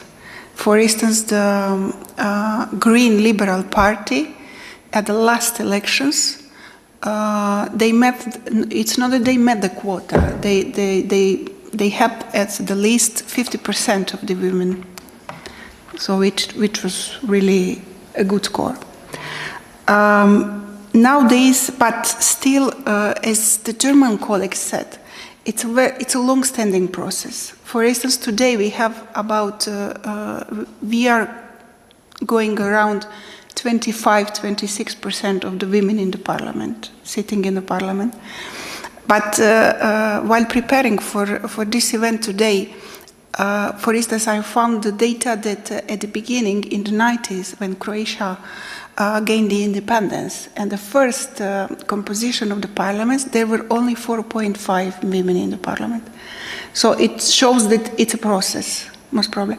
So there were less women in the parliament than in the previous country from where we split it, from which we split it.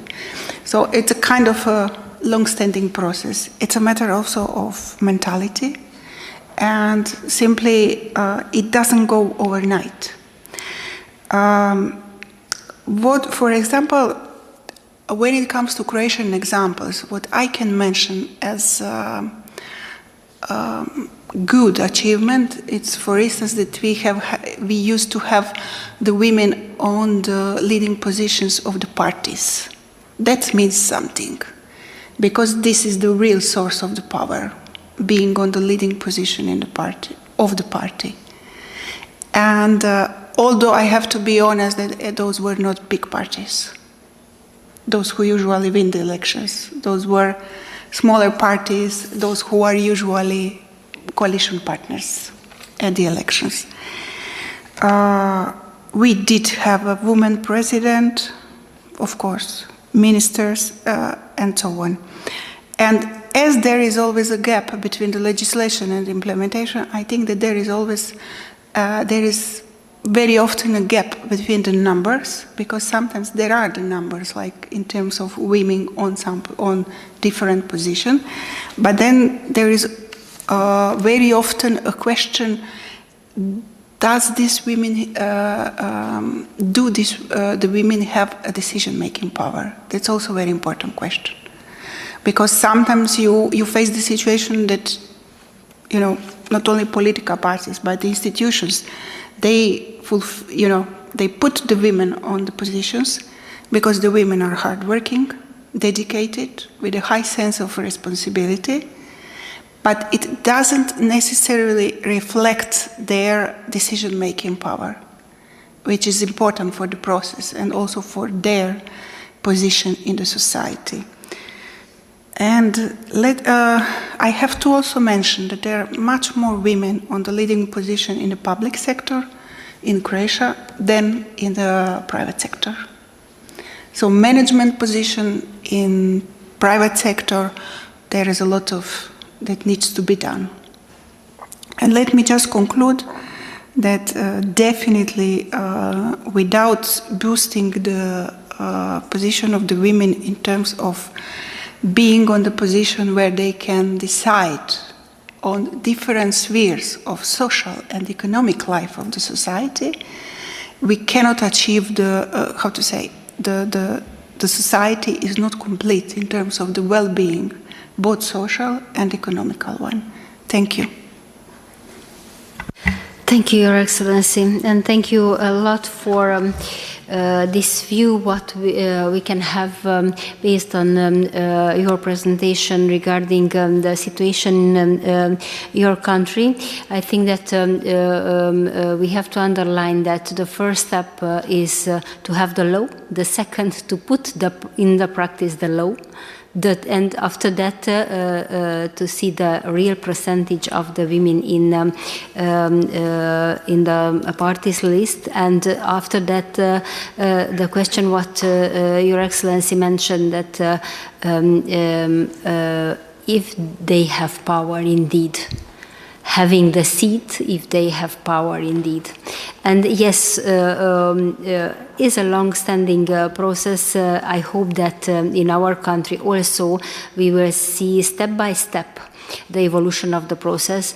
And unfortunately, what Madam Ombudsman said, indeed, it is the reality that 25 years ago we talk about the same problem, and now after 25 years we are almost in the same situation.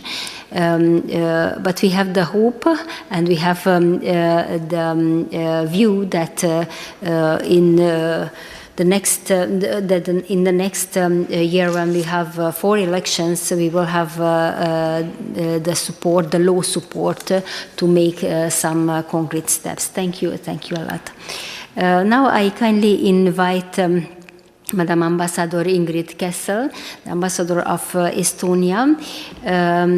Your Excellency, we know many very positive examples and practice in your country, and we are very curious about your intervention, please, Your Excellency.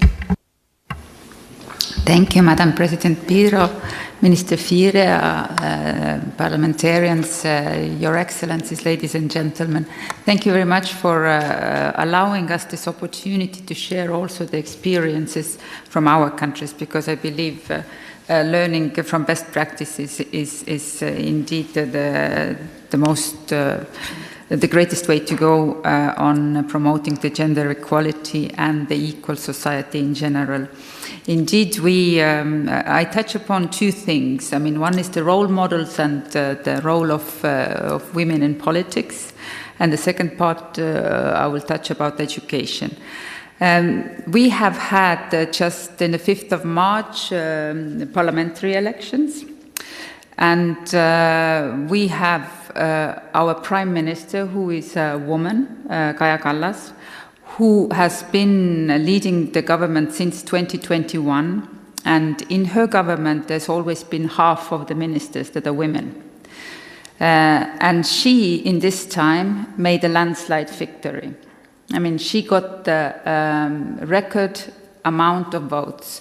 We are a small country, so basically 5%, if you talk about the statistics, 5% of the people who elected, which was 63%, comes up to 30,500 votes. She got 32,000 votes as a personal mandate. So she, being a great prime minister, being a role model, and so being also head of her party since 2018, has been showing and has gained the support from the public. We don't have quotas, we don't have this law, but there has been best practices that is like voluntarily followed by parties, where you also have this zipper system that you put like men, women in the list. And these, again, are followed by the liberal parties, as my Croatian colleague was saying, and the more conservative parties don't have this system. So, and also this time, we have now 30% of women in the parliament. This is the highest for the first time. And again, the women come from the liberal parties, not from the conservatives. This is one thing. We have been quite an equal society for a long time, but there is still issues that persist, and we have been fighting, and the NGOs have been and also leading politicians have been campaigning for the realization of the equal pay, for example. And the second part of what I wanted to touch upon is education. Education has been deemed very dear in Estonian society, and a particular education I would like to touch upon is a sexual education. I have in front of me the manifest pentru drepturile femeilor. We have several goals here, objective, that touch upon the age of consent, the teenage pregnancies, and sexual violence.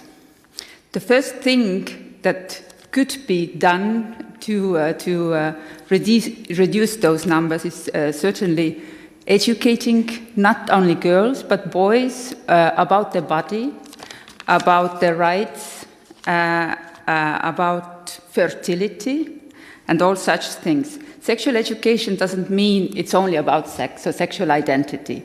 It means your body autonomy, who and when can touch you, and the issue of consent.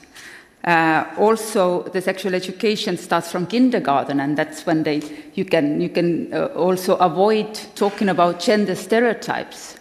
You know, we have the driver is a man, the cook is a woman. So this is, and those kind of games are maybe starting from the kindergarten. When you think like, do you think that the cook should always be a woman? Do you think that the driver should always be a man?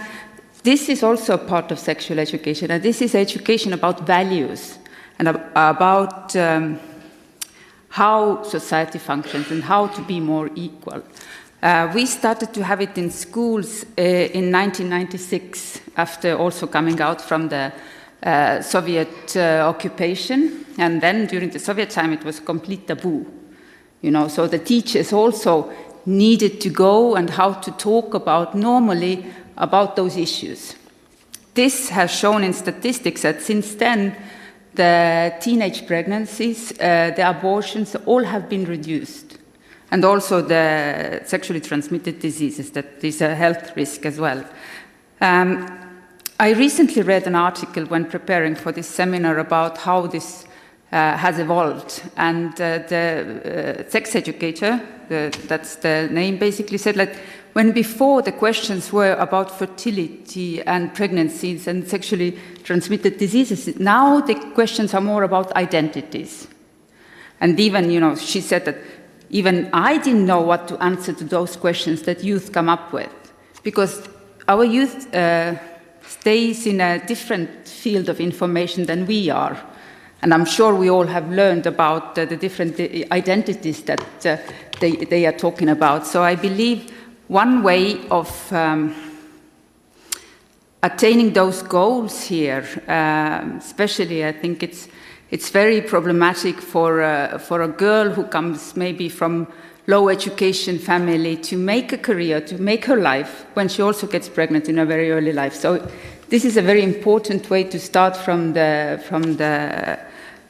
very young of educating what rights do you have and how to see yourself in the world and what you can do with yourself. So that was my contribution. Thank you very much for organizing this. Thank you, Your Excellency. Talking about role models, my question is that if you can observe in your countries the fact that the mentoring is maybe another way in which we can contribute to achieve our goals or not, because it is one thing to have role models, it is very important, but sometimes what we see in our society is that the ladies who has different position and with position some, let's say in good terms, some power, they are not open to help each other. Which is another problem and another aspect what we have to have in our view when we try to make a strategic point of view for the whole process. Thank you for sharing with us the importance also of the education. I think yes, the kindergarten is the place where we have to start to think, and maybe sometime the teacher have to be taught about how they managed some issues regarding equal chances between women and men. Thank you a lot for your contribution. Yes. Then please allow to me to ask Her Excellency Madame Rana Mokadem, Ambassador of Lebanon, to share with us His Excellency opinion and experience. Please, Madam Ambassador, the floor is yours. Thank you very much, Mrs. President of the Foreign Affairs Committee, Madam Minister, colleagues, ambassadors, honorable audience. I think it's a very important initiative that you invited us to share with today, and I agree with my colleagues who said that sharing best practices is always, or maybe best or bad practices can be also a good thing to learn from and to advance. I will be a little bit talking a little bit about Romania and then comparing a little bit about Lebanon. I heard what the Ombudsman, her speech, what she mentioned. I was a little bit, how do you call it? I don't see it so much negative, because it's true that the debate has been 20 years ago. Okay, I wasn't here 20 years ago, but I recently, we've seen many women in political affairs, I mean, including both of you, including Alina Gorgiou, including others, who are coming up and taking positions of power, the previous Prime Minister and others. And I think this is a very, very important development, because what I find very difficult in having women go to political parties, first is to have the system allow the women with ambition to arrive. And then this is, I think, the big challenge. So then we go to the issue of quotas or no quotas. In my opinion, and this is from the experience of Lebanon, I think the political parties are very important. For instance, in my country, the political parties don't have this power anymore so much, especially the traditional parties. After the civil war, some of them were kind of associated with the idea of militias. There is a lot of repulsion to the idea of politics. It's a dirty job, this politics, where, you know, how, I mean, at least in Lebanon, this is how they speak, and political parties. But then you cannot advance such agendas if you don't believe in politics and if you don't believe in political parties. And our challenge has been that the traditional, and here I join the ambassador of Croatia, our challenge has been that the traditional parties did not advance the issue of women in their political parties. The new ones that are coming in the street, in the demonstrations, or that want to have some change, advanced many women candidates. But unfortunately, these women candidates didn't have like a background. And men are very tough on women, always. And here I join what the ombudsman said. It's a big challenge when they start to ask, does the woman have to be exceptional to be in politics, to be a director? Why do we have always to prove ourselves 5 times more than the men in order to take a position? This is one of the major impediments, because I think women have the right to be able to prove themselves with time, but they don't need to be like out of the ordinary so that they can take their place in the decision making. Another challenge is also this issue that the minister raised, is this criticism of women, like they are emotive, they are emotional. What is good about women to have this empathy becomes like suddenly something that is not good, on the contrary. And here I would say I'm not of the ideological person that say that women are the ones, the more women you have, the more peace you have. But still, we are different than men, and our qualities have to be appreciated, and their qualities to be appreciated. Then together we can make something. But when you don't have at all women in certain decision-making processes, you are having part of the thinking of half of the society is not there. And it's not the same if you would have at least quite a good number of women. So again, how do we go about it? I think still putting this minimum quota is a good idea, but the most important, mentor women or mentor men, I don't know, having a mentor, having a role model, solidarity between women.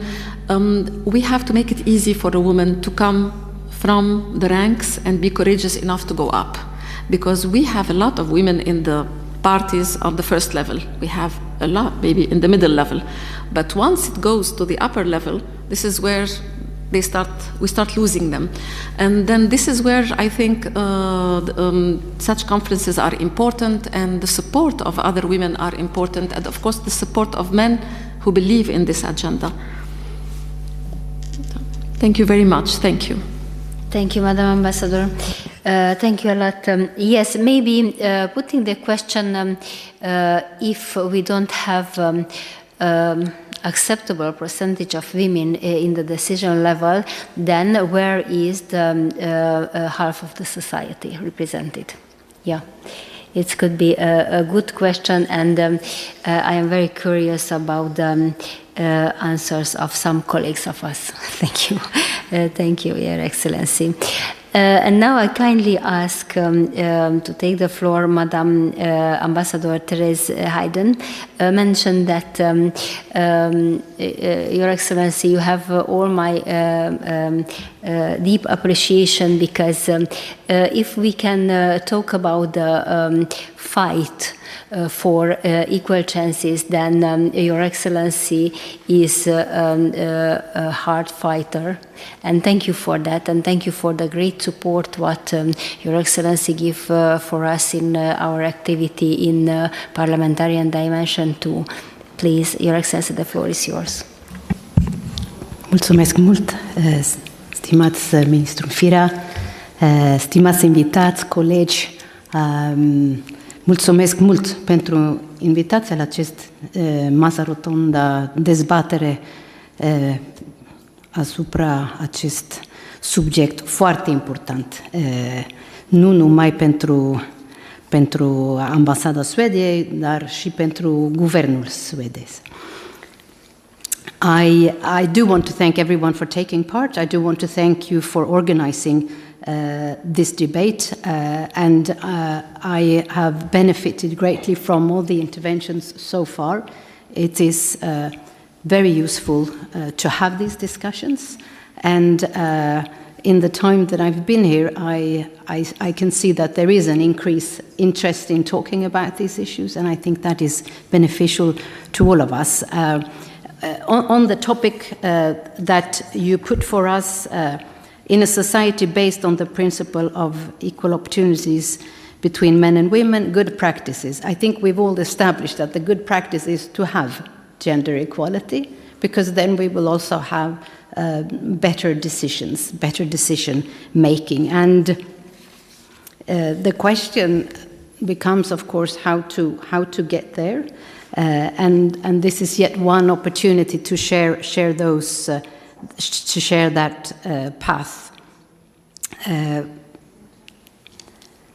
In the Swedish example, I can say we do not have quotas. It has rather been the work of the political parties themselves, and in Sweden it was very much the movement of increasing female parliamentarians and members of political parties was very much spearheaded by the Social Democratic Party. This is our history, and today we do have 47% around there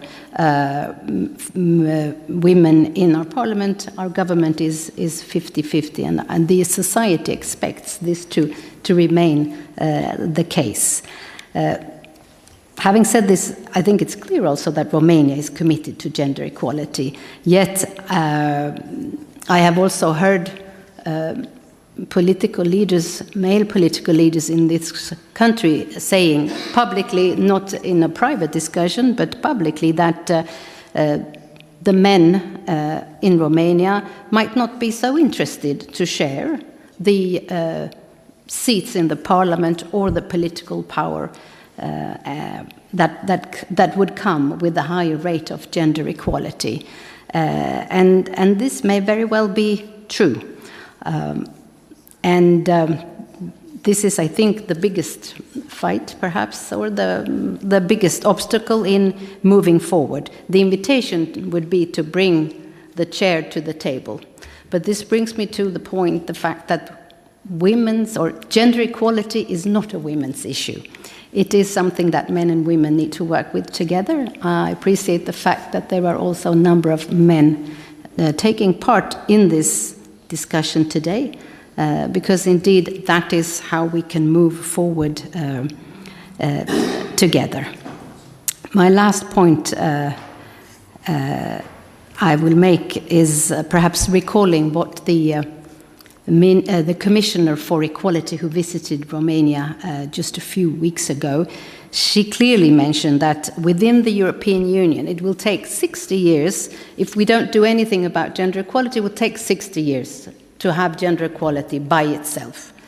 And if we want to move faster, we need to take some sort of affirmative action, positive action. We've been introduced again today to the different legislative proposals that are on the table here in Romania, and I will just share the sentiment from others that it is, of course, a hugely important and formative time for Romania right now, ahead of the 4 elections that will take place in the course of 2024. My last point will be on something that you mentioned yourself, President Biro. I believe the support and solidarity among women. It seems to me, listening also to the discussion here today, that there is indeed a good ground for solidarity and support among Romanian women in the field of politics from all political parties, and I think we can all benefit from supporting each other also within the field of increased gender equality. Thank you very much. Thank you a lot, Your Excellency, and thank you a lot. I just write it also the support of your government regarding this issue and the whole debate and the whole process in Romania. It is very, very important for us. And always I will underline the like a positive and aspect the fact that what Your Excellency mentioned, that half of the society as expectation is to be represented in a percentage of 50-50, which is it is very, very important. Thank you, Your Excellency. May I kindly ask Madam Ambassador of Tunisia to take the floor, and thank you, Madam Ambassador, for your support in our way regarding to build this equal chances between women and men. Thank you. Thank you, Madam Rosalina, for organizing this conference, and thank you for inviting us to share together our experience. Madam Minister, Excellencies, honorable guests, it's a pleasure for me to be with you in this special day for us. For us, it's our national day in 20 March. We have our national day today, and it coincides with also la Journée internationale de la francophonie. Je félicite la Roumanie pour son adhésion à la francophonie depuis 30 ans. Donc, and it's a pleasure for me to be with you in our national day, and that's why I am celebrating our national day in my way by wearing the red and white. It's the color of our flag. Indeed, the memory of Tunisia, shared with the actions and the struggles of pioneer women throughout the ancient and modern history in various periods, is also full of strong moments supporting the status of women in order to grant their rights. Women in Tunisia had a big, important struggle in order to fight and to gain our independence. The achievement of gender equality is a sine qua non condition, not only for a true democracy, but also for social justice and economic development of our countries.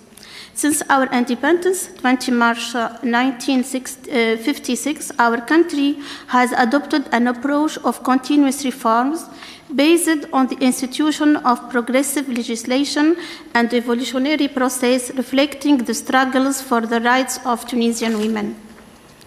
Since this date, the country's constitution, legislation, and policies have evolved in ways that promote the principles of gender equality and eliminate gender-based discrimination in relations to health, education, labor conditions, and political representations.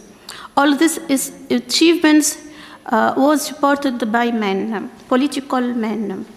As a result, strengthening women's achievements and enriching them, as well as promoting their role in society, was the concern of the ruling political elites, civil society, and all parties involved in women's rights. Nowadays, our government is led by Her Excellency Madame Najla Boudan, the first female Prime Minister in the Arab world. The new cabinet of 24 ministers and the Secretary of State has an unprecedented 9 women, including the Prime Minister. The country's Code of Personal Status, le Code de Statut Personnel, introduced a few months after our independence, in 13 August 1956, made far-reaching reforms to family law, granting women equal rights in marriage and divorce, abolishing polygamy and the practice of immediate divorce by men, and giving children born to Tunisian mothers and foreign fathers the right to Tunisian citizenship.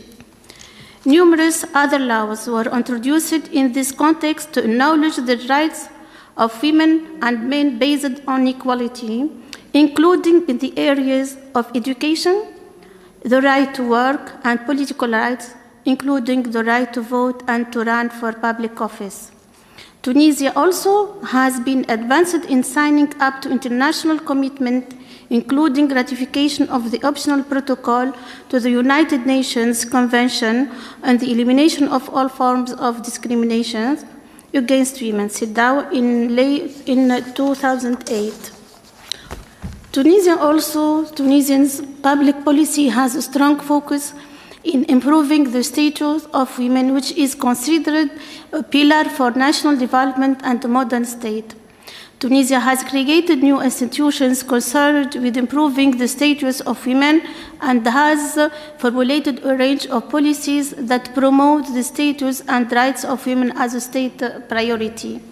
Besides, Tunisia's new constitution of 2022 is founded on equality between male and female citizens in rights and duties without discrimination.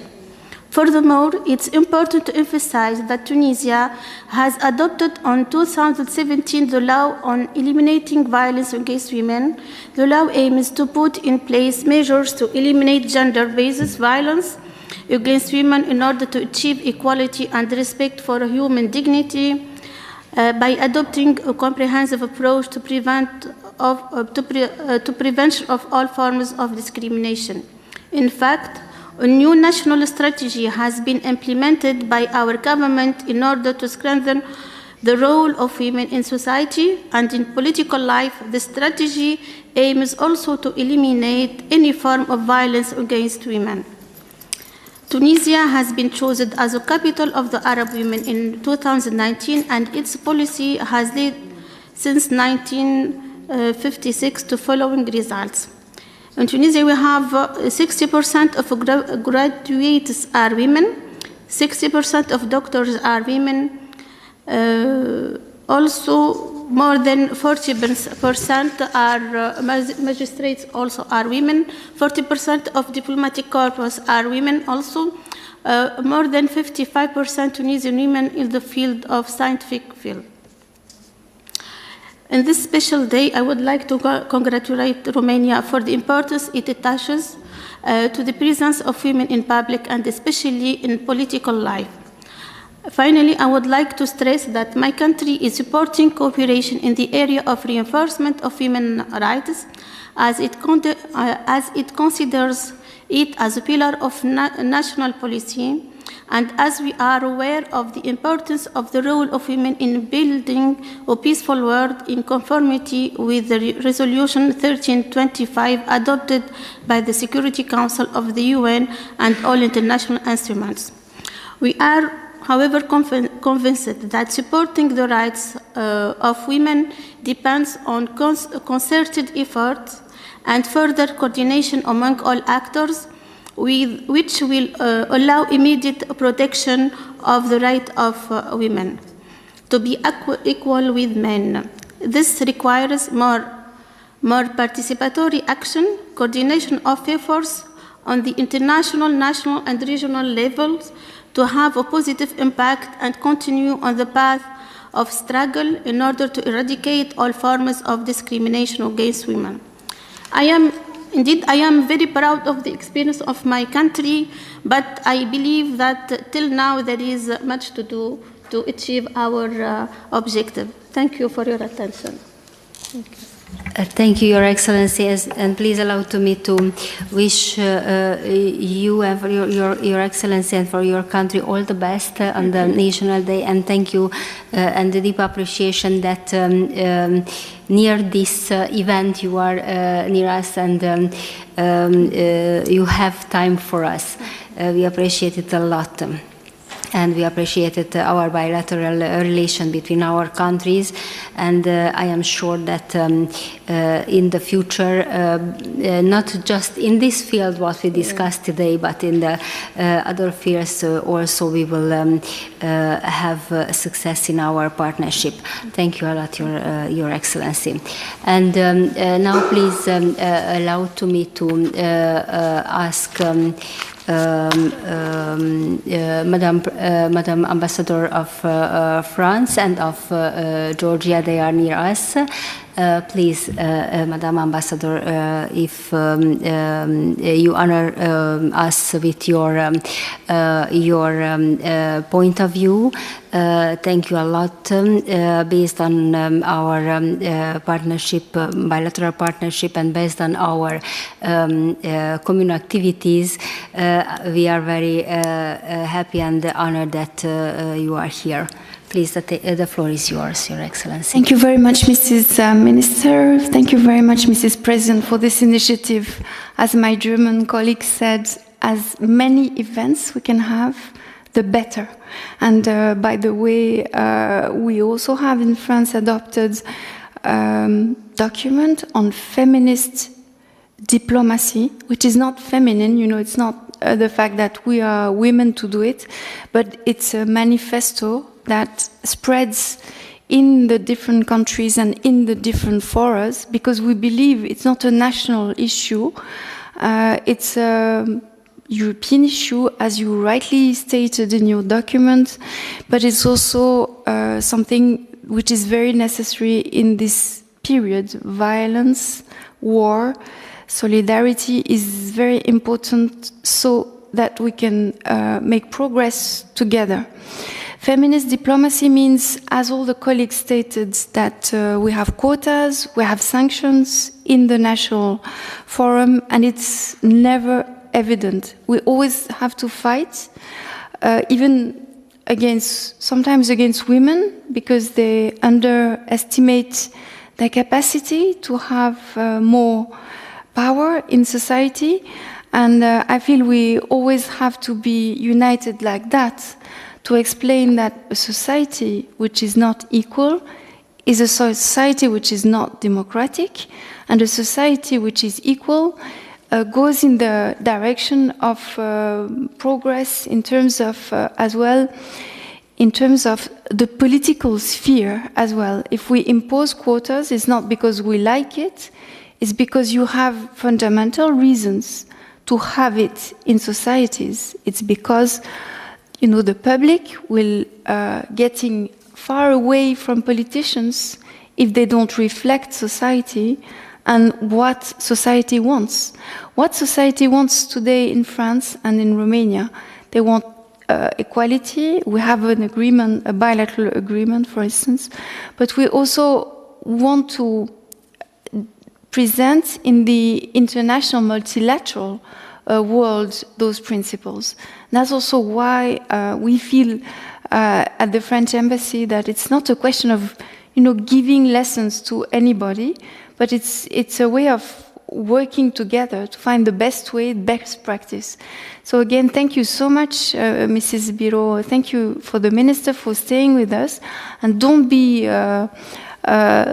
shy. Do it every day if you need, because it's how we progress into the path of equality. Now about sharing best practices. We developed a very large international forum, which is Forum on Equality. We didn't do it at the European level. It was Mexico plus France. And we developed working groups. It was Peking plus 25.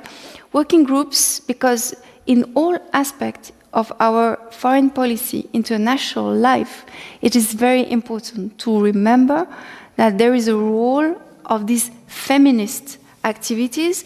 For instance, we have now, I was reading the report that we showed to the President, 40% of our aid for development is dedicated to programs which has equality element.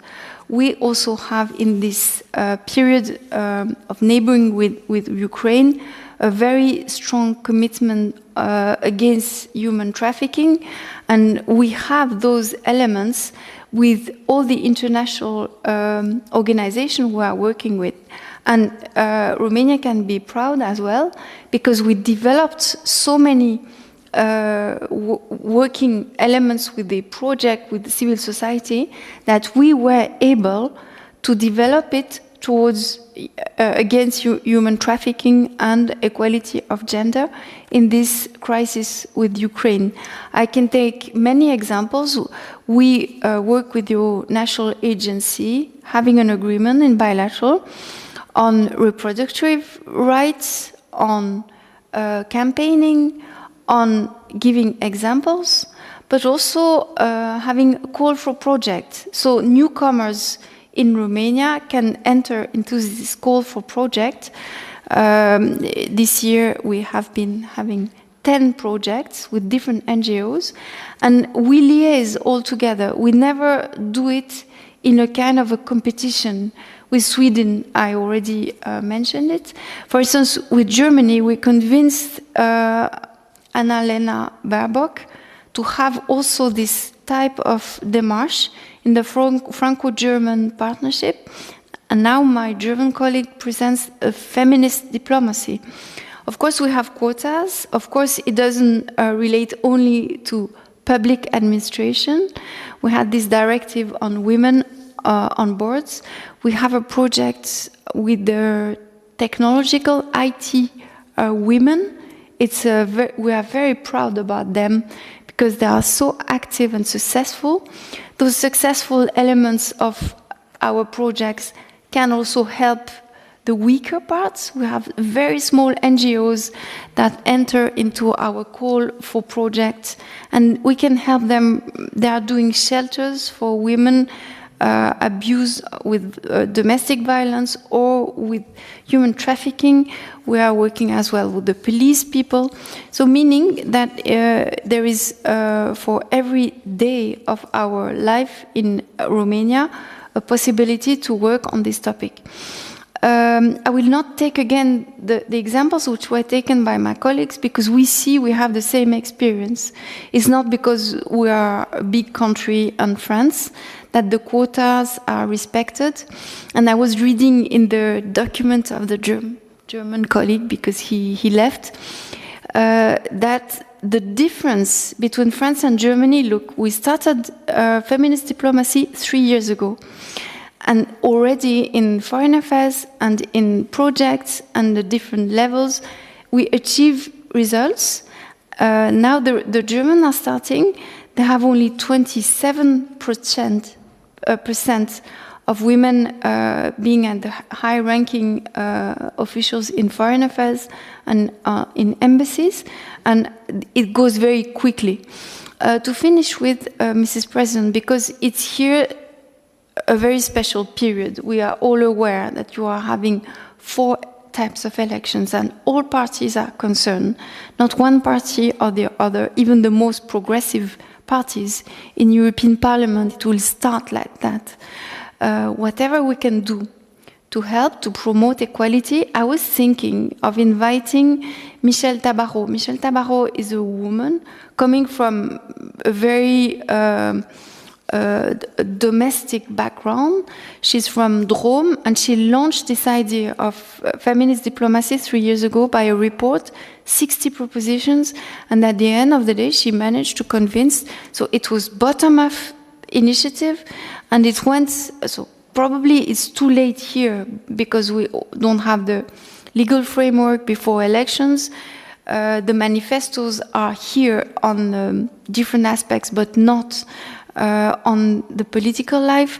But by the way, if you would, probably you would be empowered and mentored by other European members of parliament. It would be a good idea to have a kind of a platform. It's important, the European elections, because it's the first set of elections. And if we all send to our parliaments a majority of men, as we did in 2019, it will be, at the end of the day, the next period will be even more difficult. So if we can help on the European elections by all of us sending a member of parliament that has done something about equality in politics, I would be very, very proud to participate to such an initiative. And I'm not trying to impose anything to your legislators or to your heads of parties, just having another conference like this one. So thank you so much for inviting me. Madam Ambassador, thank you a lot for your intervention and your proposal. Madam Minister have to go because he has a meeting and she have to be there. Thank you a lot that you mulțumim mult. Yes, maybe the time is too short, but we have to think about the possibility to use this positive experience regarding to create a platform of feminist diplomacy, and step by step we will be based on your openness and your experience to build here also dimension of this in foreign affairs policy, and not just in foreign affairs. And what I write it for me that Your Excellency mentioned that the fundamental reason why we have to be 50-50% is because the society. This is what the society wants. I hope that in one day I will be able to affirm that the Romanian society wants this 50-50%. Thank you a lot, Your Excellency, Madam Ambassador Auer. Please excuse me, Madam Ambassador of Georgia, because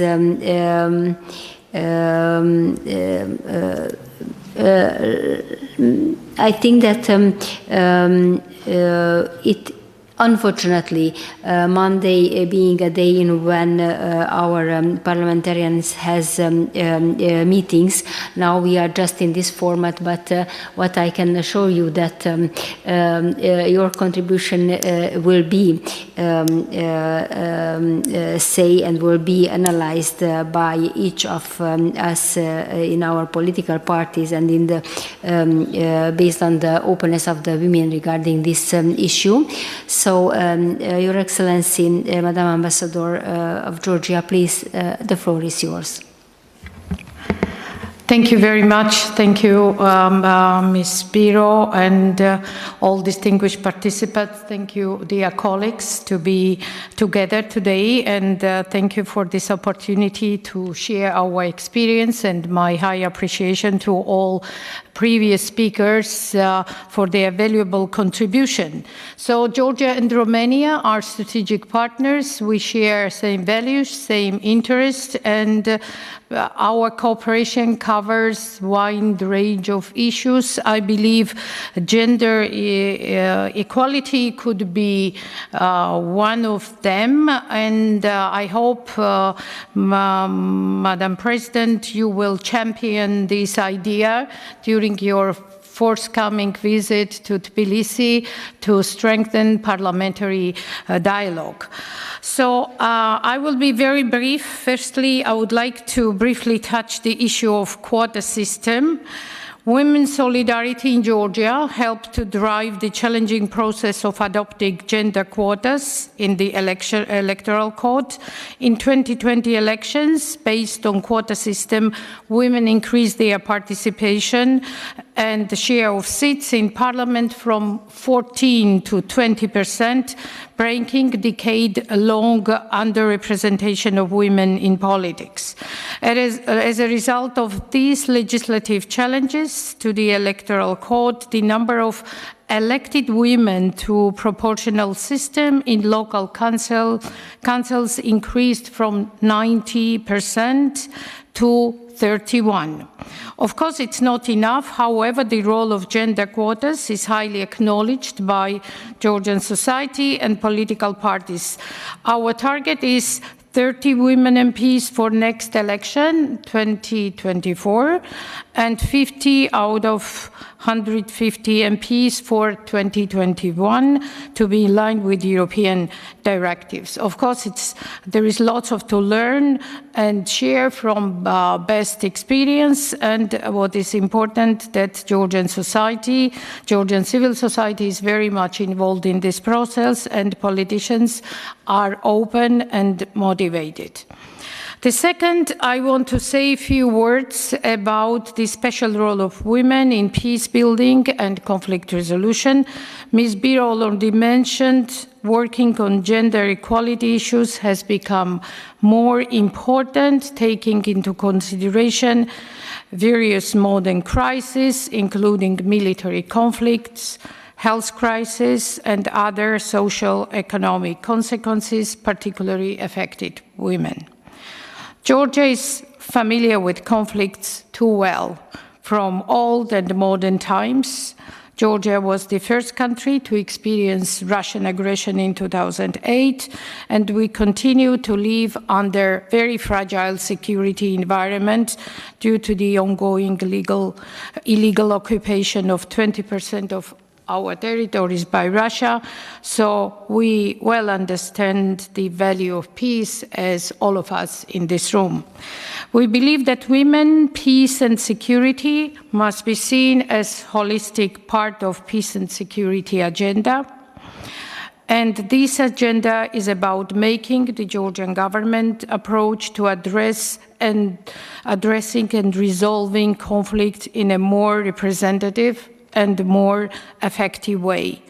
This is both the right thing to do and smart thing to do, because empowering and engaging women make societies more prosperous and more secure. Last year, we all once again witnessed the fragile nature of peace and security due to the military aggression on a scale not seen in the European continent for decades. Russia's war against Ukraine, this absolutely senseless conflict, aggravated the already challenging global stability shaken by COVID pandemic. It is strong conviction in Georgia that in these difficult times, we must seek platforms of communication and a new vision of peace centered around the role that women can play in that process. This is why President of Georgia, the first female president of Georgia and in the region, launched Tbilisi Women International Conference last year, which brought together more than 300 women from 15 countries and 12 international organizations. This year, Tbilisi Women International Conference on July 1st and 2nd will focus on transformation and transition towards sustainable peace. Commencing a conversation on that subject is hard while war is going on, but important nevertheless. Taking all that into consideration, I will be delighted to see active Romanian participation at Tbilisi International Conference to share your vision to peace and conflict resolution in this challenging time. Thank you very much.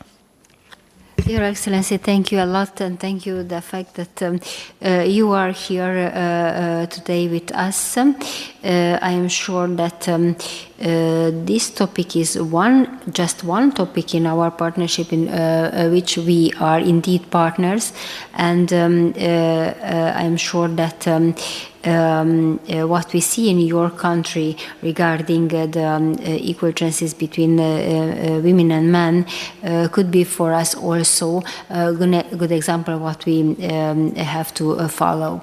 Dear Excellencies, Madam Ambassadors, please allow to me to thank you, your openness, your partnership, today's contribution, ideas and proposals what Your Excellencies launched for us, and what can I say that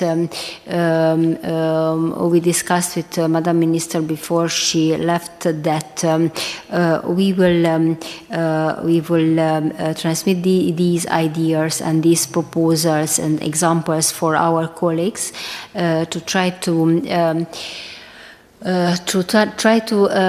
build a structure which is a structure of solidarity of member of parliament, women member of parliament. Last but not least, may I ask the representative of National Democratic Institute, Madam Director Alice Pop, to share with us she's speech, and I want just to mention that in last years, 10 years, I think, the National Democratic Institute is a very important partner of us in this issue of gender equality also, but not just in this. Please, Madam Director, the floor is yours, please. Mulțumesc, doamna președinte, mulțumesc pentru invitație, o să fiu foarte scurtă. Aș vrea să mulțumesc reprezentanților ambasadelor pentru discursurile dumnealor, pentru că și eu mi-am notat foarte multe chestiuni pe care putem după aceea să le mai aplicăm, respectiv să le includem în programele noastre. Noi, așa cum a spus și doamna președinte, lucrăm cu organizațiile de femei, cu partide politice, încă din 1990, așa că avem o istorie lungă cu partidele în România și de foarte mulți ani deja avem ca prioritate instituțională egalitatea de șanse, respectiv stoparea violenței împotriva femeii politician, care ni se pare că a luat pe o scală de neimaginat în ultimii 10 ani. Aș vrea doar să menționez câteva chestiuni. Eu cred că este nevoie de legea cotelor, pentru că dacă nu o să existe o lege, nu o să existe în următorii, nu mai mi-aduc aminte exact cine a spus, 60 de ani, da? Deci mai avem de tras încă vreo 30 ca să vedem o participare egală a femeilor cu bărbații în partide politice. Și ca să vă dau un mic exemplu, eu nu aș fi așa de optimistă că o să treacă legea, pentru că am întâlnit colegi parlamentari de sex masculin care m-au întrebat, bun, și acum vreți locurile noastre în Parlament? Și le-am răspuns, domnule, nu vreau locurile tale, pentru că cine ți le-a dat? Dumnezeu, ți-a dat Constituția, ți-a dat legea electorală, cine ți-a dat 83%, da, în Parlament. Acum, la întrebarea asta nu m-au mai putut să-mi răspundă, dar mi se pare aberant să vorbim despre locurile bărbaților, respectiv locurile femeilor. Dacă e să vorbim despre asta, vorbim despre 52% și nu 17%. Aș vrea să mai menționez încă o chestie tot așa auzită într-un discurs apropo de BEC, care ar trebui să respingă legile, pentru că legea și a noastră spune că toate partidele trebuie să prezinte în alegeri liste care să conțină și femei și sunt încurajate aceste mecanisme interne să propună partidele, doar că problema este că nu spune legea unde anume ar trebui să existe aceste doamne și mereu le găsim pe ultimele 30% din liste și poate BEC-ul ar trebui să înceapă să respingă acele liste care nu corespund legii.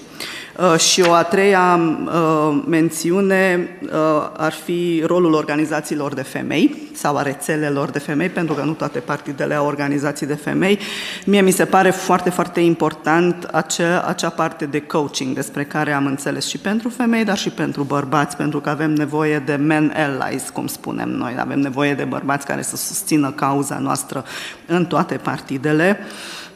Și eu cred că ar trebui să includem ceea ce noi propunem deja în proiectul următor, care o să înceapă în vară, să avem module de cum să ne luptăm împotriva violenței online, pentru că una din barierele cele mai mari pe care le au femeile nu este neapărat că sunt subiecte dumnealor a violenței online, ci sunt copiii dumnealor subiecte a violenței online și asta deja nu mai pot să o ducă. Dacă pot să o ducă, să ducă o luptă împotriva violenței, împotriva dumnealor, că asta e, ne luăm încă o piatră de gât, nu pot să vadă că familia lor, copiii lor sunt atacați în școală, spunând că am văzut ce am auzit pe Facebook sau pe alte rețele de socializare. Așa că lansez această inițiativă, doamna Biro, și noi discutăm și cu celelalte organizații ale femeilor din partide să încercăm să discutăm despre această barieră de participare, pentru că mie mi-este tare teamă că o să rămânem cu acei 5% candidați la primării, respectiv 20% la consilii locale, pentru că nimeni nu mai vrea să candideze pe liste de partid, nu numai femei, nici bărbați în general, nu cred că mai sunt atât de entuziasmați în a participa. Și apreciez foarte mult ce a spus doamna ambasador al Franței, pentru că din păcate, ce am observat noi în România este că dacă nu există o presiune externă, nu se întâmplă lucruri. Acum, cred că de-aia avem așa un vibe din ăsta pozitiv și toată lumea vorbește despre asta, pentru că suntem membrii candidați OECD-ului. Adică, sincer, eu nu cred că s-a trezit vreun președinte de partid sau vreo cineva să spună: domnule, hai să încercăm să facem și noi ceva pe gender equality, dacă nu era OECD-ul care avea acolo un punctuleț despre acest lucru, apropo, ca un criteriu de aderare. Mulțumesc mult, doamna președinte.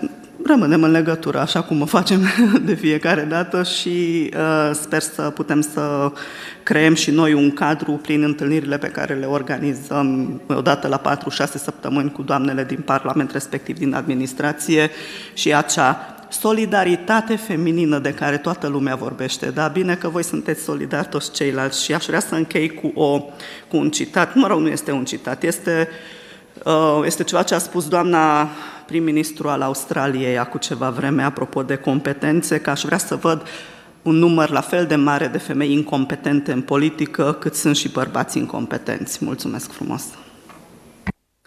Mulțumesc mult, stimată doamnă director, și mulțumim pentru suportul permanent al instituției dumneavoastră și a dumneavoastră personal. Într-adevăr, aici nu am menționat rolul pe care organizațiile de femei în cadrul partidelor poate să joace în acest proces și încă ar fi multe de analizat sub acest aspect. Cu toate acestea, acum v-aș propune ca să trecem la un alt aspect, ceea ce se dorea a fi discutat în cadrul acestei conferințe, și anume acele crize cu care ne confruntăm, dintre care unul esențial și ceea ce am fi dorit să aducem sub lumina reflectoarelor a fost cea de trafic de persoane. Avem onoarea ca să lucrăm împreună cu doamna Anne Basham, doamna fiind președinta task force-ului a grupului operativ de lucru internațional pentru reducerea fenomenului de trafic de persoane. Domnia sa nu a putut să fie printre noi astăzi, însă ne-a trimis un videomesaj pe care v-aș ruga să urmărim. Hello, my name is Anne Basham and I am the founding chair of the Parliamentary Task Force on Human Trafficking. I want to thank MP Rosalia Biro for her leadership and for hosting this important meeting on the critical role of women in European leadership. Rosalia was one of our first members of the task force and is one of the most engaged leaders on this topic. According to the United Nations last year, 84 million people were forcibly displaced because of war, violence, and human rights abuses, and honestly, Romania was on the front lines. Women and girls often experience the very worst of conflict, being seen not as human beings, but as weapons of war, which you all have seen firsthand. Millions of women and children throughout the world live in conditions of abuse and slavery, exploited for their work and their bodies, and deprived of their freedom and dignity. Over 70% of human trafficking victims are women and girls. And the impact of gender apartheid against women leads to forced marriages, increased rates of domestic violence, and unfortunately, sometimes an early death. It is no coincidence that many countries which threaten the security of the world not only mount unique campaigns of violence against women and girls, but also prioritize the elimination of women from positions of authority and the removal of girls from educational opportunities. If we want our world to be more secure, then we must prioritize the opposite with the same intentionality.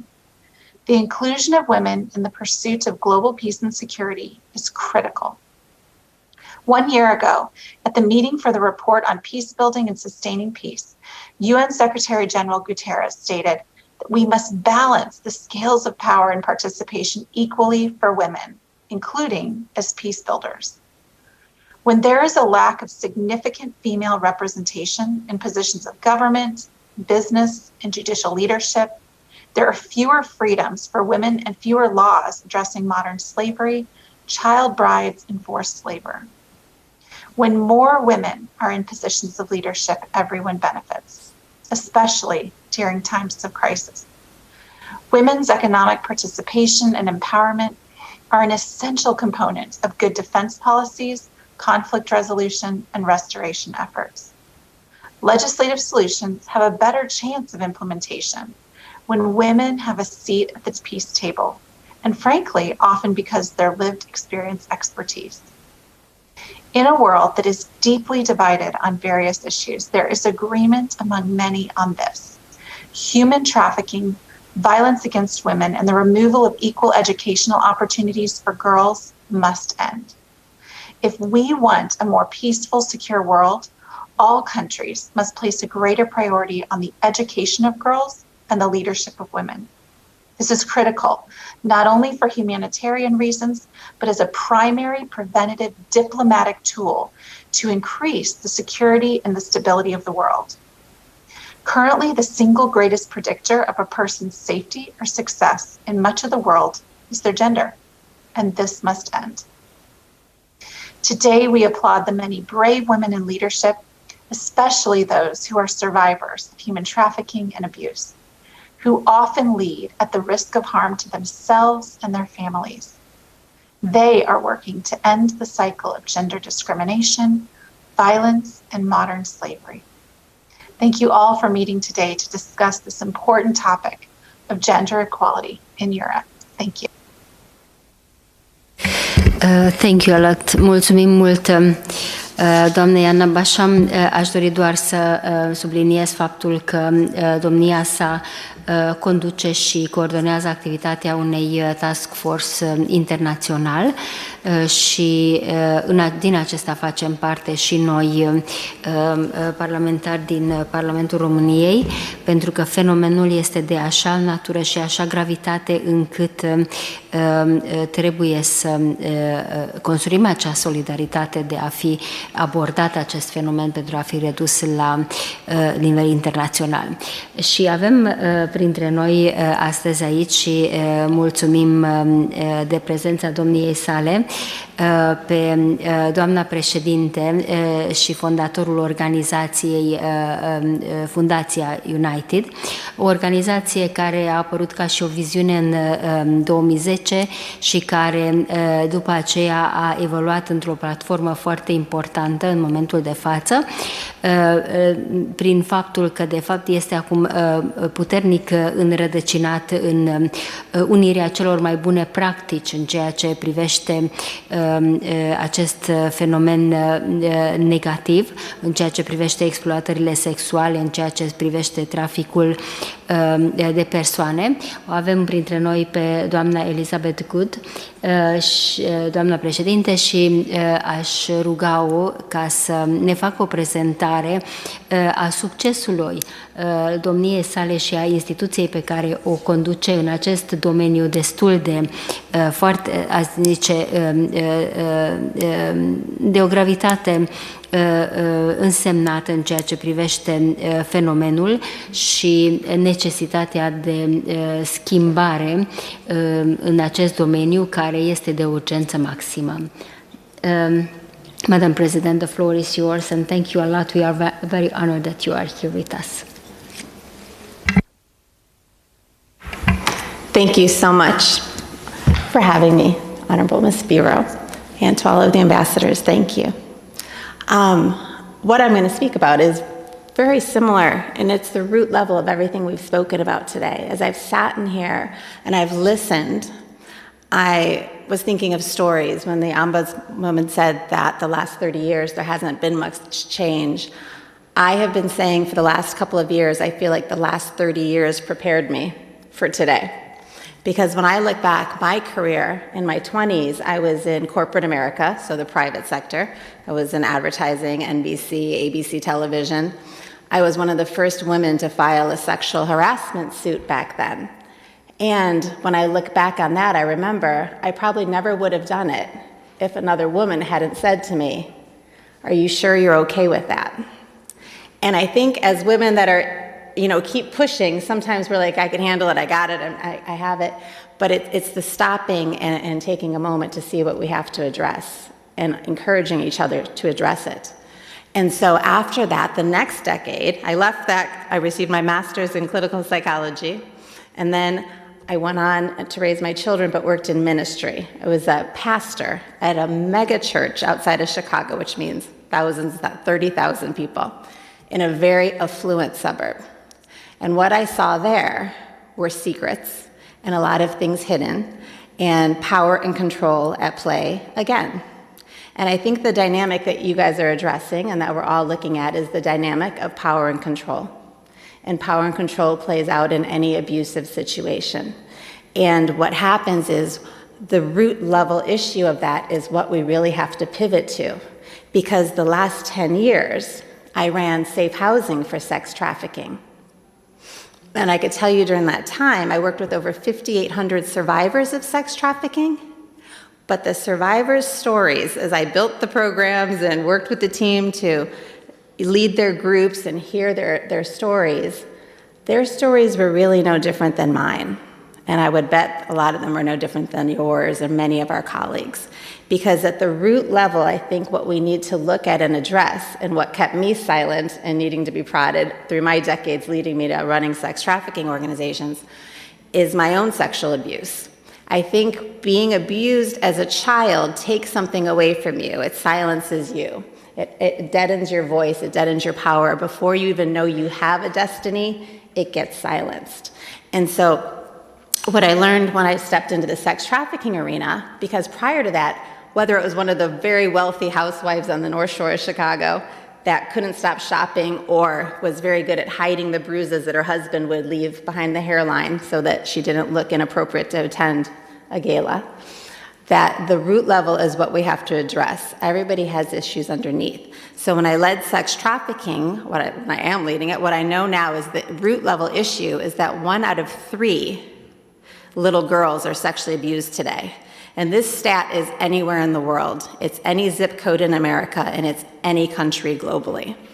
And it does not matter. It's one of the few situations that is not affected by wealth, socioeconomic status, anything of that sort. And 1 out of 5 little boys. And then with these children, little girls that keep these secrets, it's usually at the hands of someone that should love them, that should protect them, and they confuse from a very young age love and abuse. And so in these homes, you have little girls growing up keeping secrets. Often boys are abused as well. They're keeping secrets. And as they come out of these pathways, boys will more often become abusive. Abuse is learned. And girls become silent. And we become small. And we learn to just take it. And so the boys rise up and overly dominate and take their positions. And as females, we forget or don't even ever come into knowledge of what we were born to take.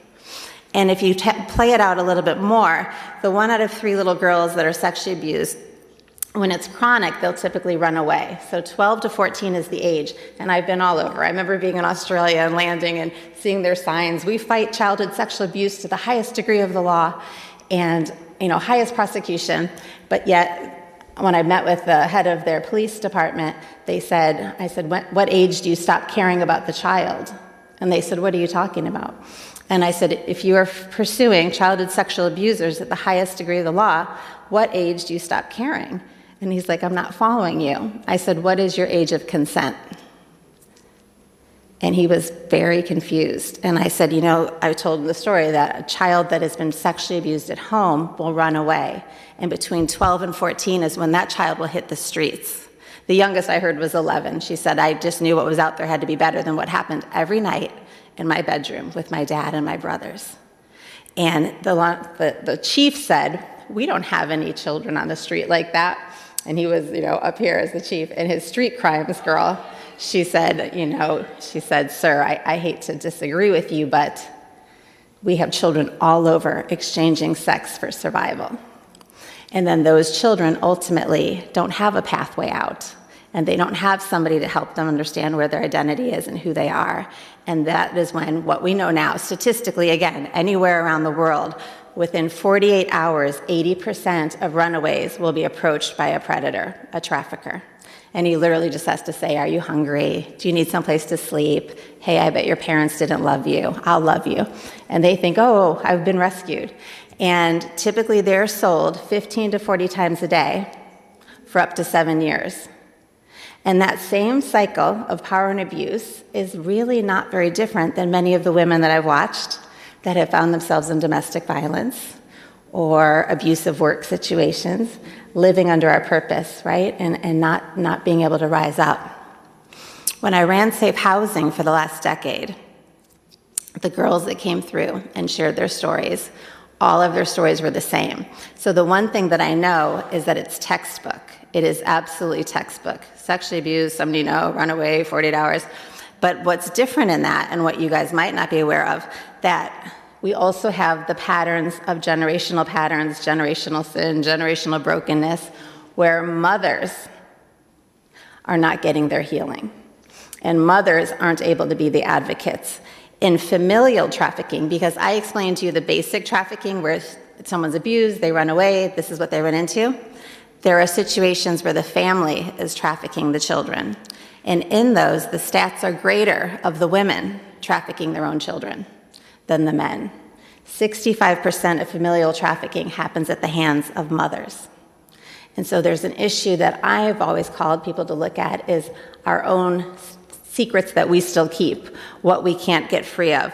Because when you look at the fact that men and women are all being groomed exponentially, there's a third factor now. So what we need to be aware of, and I love what was brought up last by Madam Ambassador who last spoke, that the online technology and online grooming is coming into play. So when you say nothing will change in the next 60 years if we don't do something, I would wager to say it will horrifically change and it will get worse, because what's happening now is no longer who you know. It's no longer 1 out of 3 girls might run into somebody, but through social media and technology, 1 out of 9 children anywhere in the world, if they have a device, are in danger of being trafficked. They're being approached by predators and they're being groomed.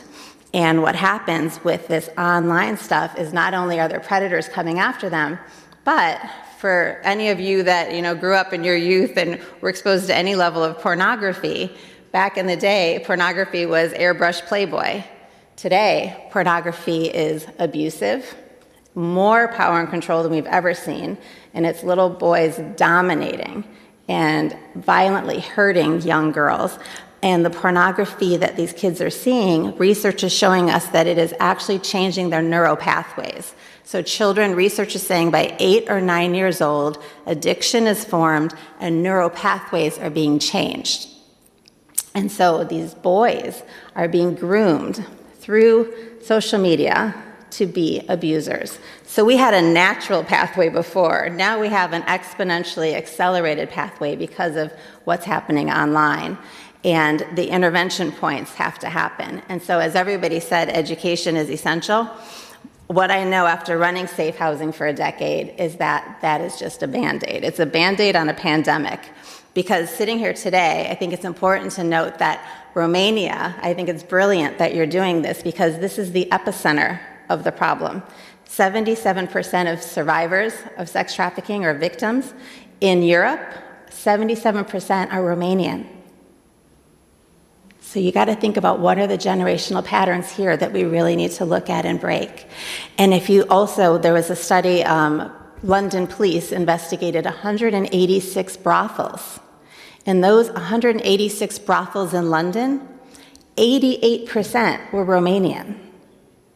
So there's some root level issues, but the beautiful thing is after my years of sex trafficking housing, listening to the same stories over and over, the Foundation United realized that the only way to get out of this situation and change everything, this will change equality, because these girls that we're losing are voices that should have had a seat at the table. We're losing future leaders on all kinds of levels. And so through the Foundation United, what we have developed and what has had amazing success are different pillars of education. So we have train the trainers, train the training programs that wherever you are, whatever country you're in, whatever region, we could help you implement. From healthcare, we've trained over 13 countries, 500,000 ER doctors, because 70% of ER doctors are still stitching up children and giving them right back to predators. They don't know what they're looking at. This has gone so successful in changing things that we presented to the United Nations, to the World Health Organization, to be accepted as one of the global protocols for trafficking training. And then from there, we have education that goes into schools, starting as young as 5. Often people think you don't want to talk about sexual issues till children are older, but by 10, it's too late. So we have programs that you could implement into your school systems, kindergarten all the way through graduation. And it's a train the trainer so that teachers have eyes to see. Little girls often said to me, you know, you say why they don't have education or why we're behind. They would say, as I sat in the classroom, a teacher would say to me, why can't you remember this? Why can't you just learn? And she said, all I thought was, I have so much fear about going home again tonight and what's going to happen in my bedroom again with my father. I couldn't focus at school, and I knew I wasn't stupid. They all, when they run away, stop the education pathway. So if we bring in intervention, kindergarten, first grade, second grade, and start teaching boys and start teaching girls, we have an opportunity for an off-ramp. And that's what we need to develop to change the future of men and to change the future of women to have a voice for what they need to be able to speak to. Our other areas of training are, we have the healthcare with education of law enforcement. Law enforcement's constantly arresting children and not understanding what they're arresting. One law enforcement agent said it was like walking in with one eye, walking out with two. They don't have compassion for these type of children. They don't understand. But with education, they learn and they change. And then the other area that we have is for foster and orphan care. Children there are being violated horrifically and nobody is knowing. So standards and training for staff and the children not to be exploited. But quite honestly, what I could tell you is the one system that really needs the help to have eyes to see and the voice to be able to speak up and into it is the church. And we have a program that's created for the church. It's called Real Talk. My abuse happened in the church. My abuse happened at the hands of a favorite uncle in my favorite place in the world who, on the way to church one day, decided it was time. He had groomed me. I didn't realize what grooming looked like. But as he abused me and left me in the truck and grabbed his guitar and went to the front to lead worship, I sat there that day and thought, I don't even have anything to say. I had been groomed in my childhood to keep secrets, and what's happening now in the church is exactly the same. I could tell you that more than half of the girls, so remember, I worked with over 5,800 survivors of sex trafficking. Almost half of the girls, their stories revolved around abuse, either raped at home and then dragged to sit in the front row at church, or at the hands of a youth leader, a pastor, a priest, and no one ever said anything.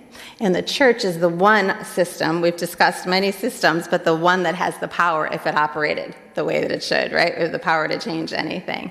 And so what we have developed is a great toolbox that could come in. We do a train the trainer. We're working with all different countries to help you guys turn things around, to look at the root level.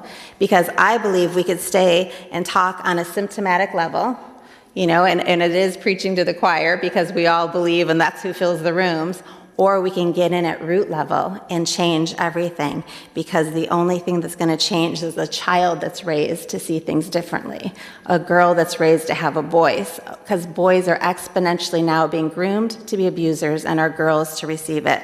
So I'm excited because I think it's time that we stand up and we teach our children. That's how we're going to change the next generation of men, and the room will look completely different 10 to 20 years from now. So I think we speak the unspeakable, and I applaud you for holding this meeting. Thank you. Thank you a lot, Madam President. Este greu de luat act de cele menționate de doamna președinte. și este greu de cântărit acel 77% menționat, cât reprezintă cei care provin din România. Și este greu de înțeles cum de nu putem să acționăm mult mai hotărât și mult mai eficient în acest domeniu de trafic de persoane care ne fură viitorul, pentru că ne fură copiii și cu acesta ne fură viitorul. Mulțumesc foarte mult pentru o prezentare. Thank you a lot for your presentation and for sharing with us your experience. And I think that the fact that you are near us and you are partner for us regarding this issue is a huge added value for us, and thank you for that. We will have more discussion, and I hope that we can build also using your experience, and in this way we will be hopefully more effective in our work to reduce the phenomenon. Stimate doamne și stimați domni, cred că suntem destul de obosiți, totuși întreb dacă dorește cineva să intervină, vă rog frumos, dacă doriți. Dacă nu, atunci cu gânduri de mulțumire și apreciere, thanking a lot for your patience and your time and for sharing with us your experiences, I will close the meeting of today, of this conference, saying that the next step will be to try to conclude based on your examples and your good practices, and to continue with working together and to try to build together a more resilient and a more equal world than what we have now in Romanian society. And cu aceste gânduri v-aș propune ca să ne oprim astăzi aici, urmând ca să încercăm o dezbatere mai pe subiect și mai amănunțit în continuarea zilei de mâine. Vă mulțumesc mult. Thank you a lot for your participation. Mulțumesc mult.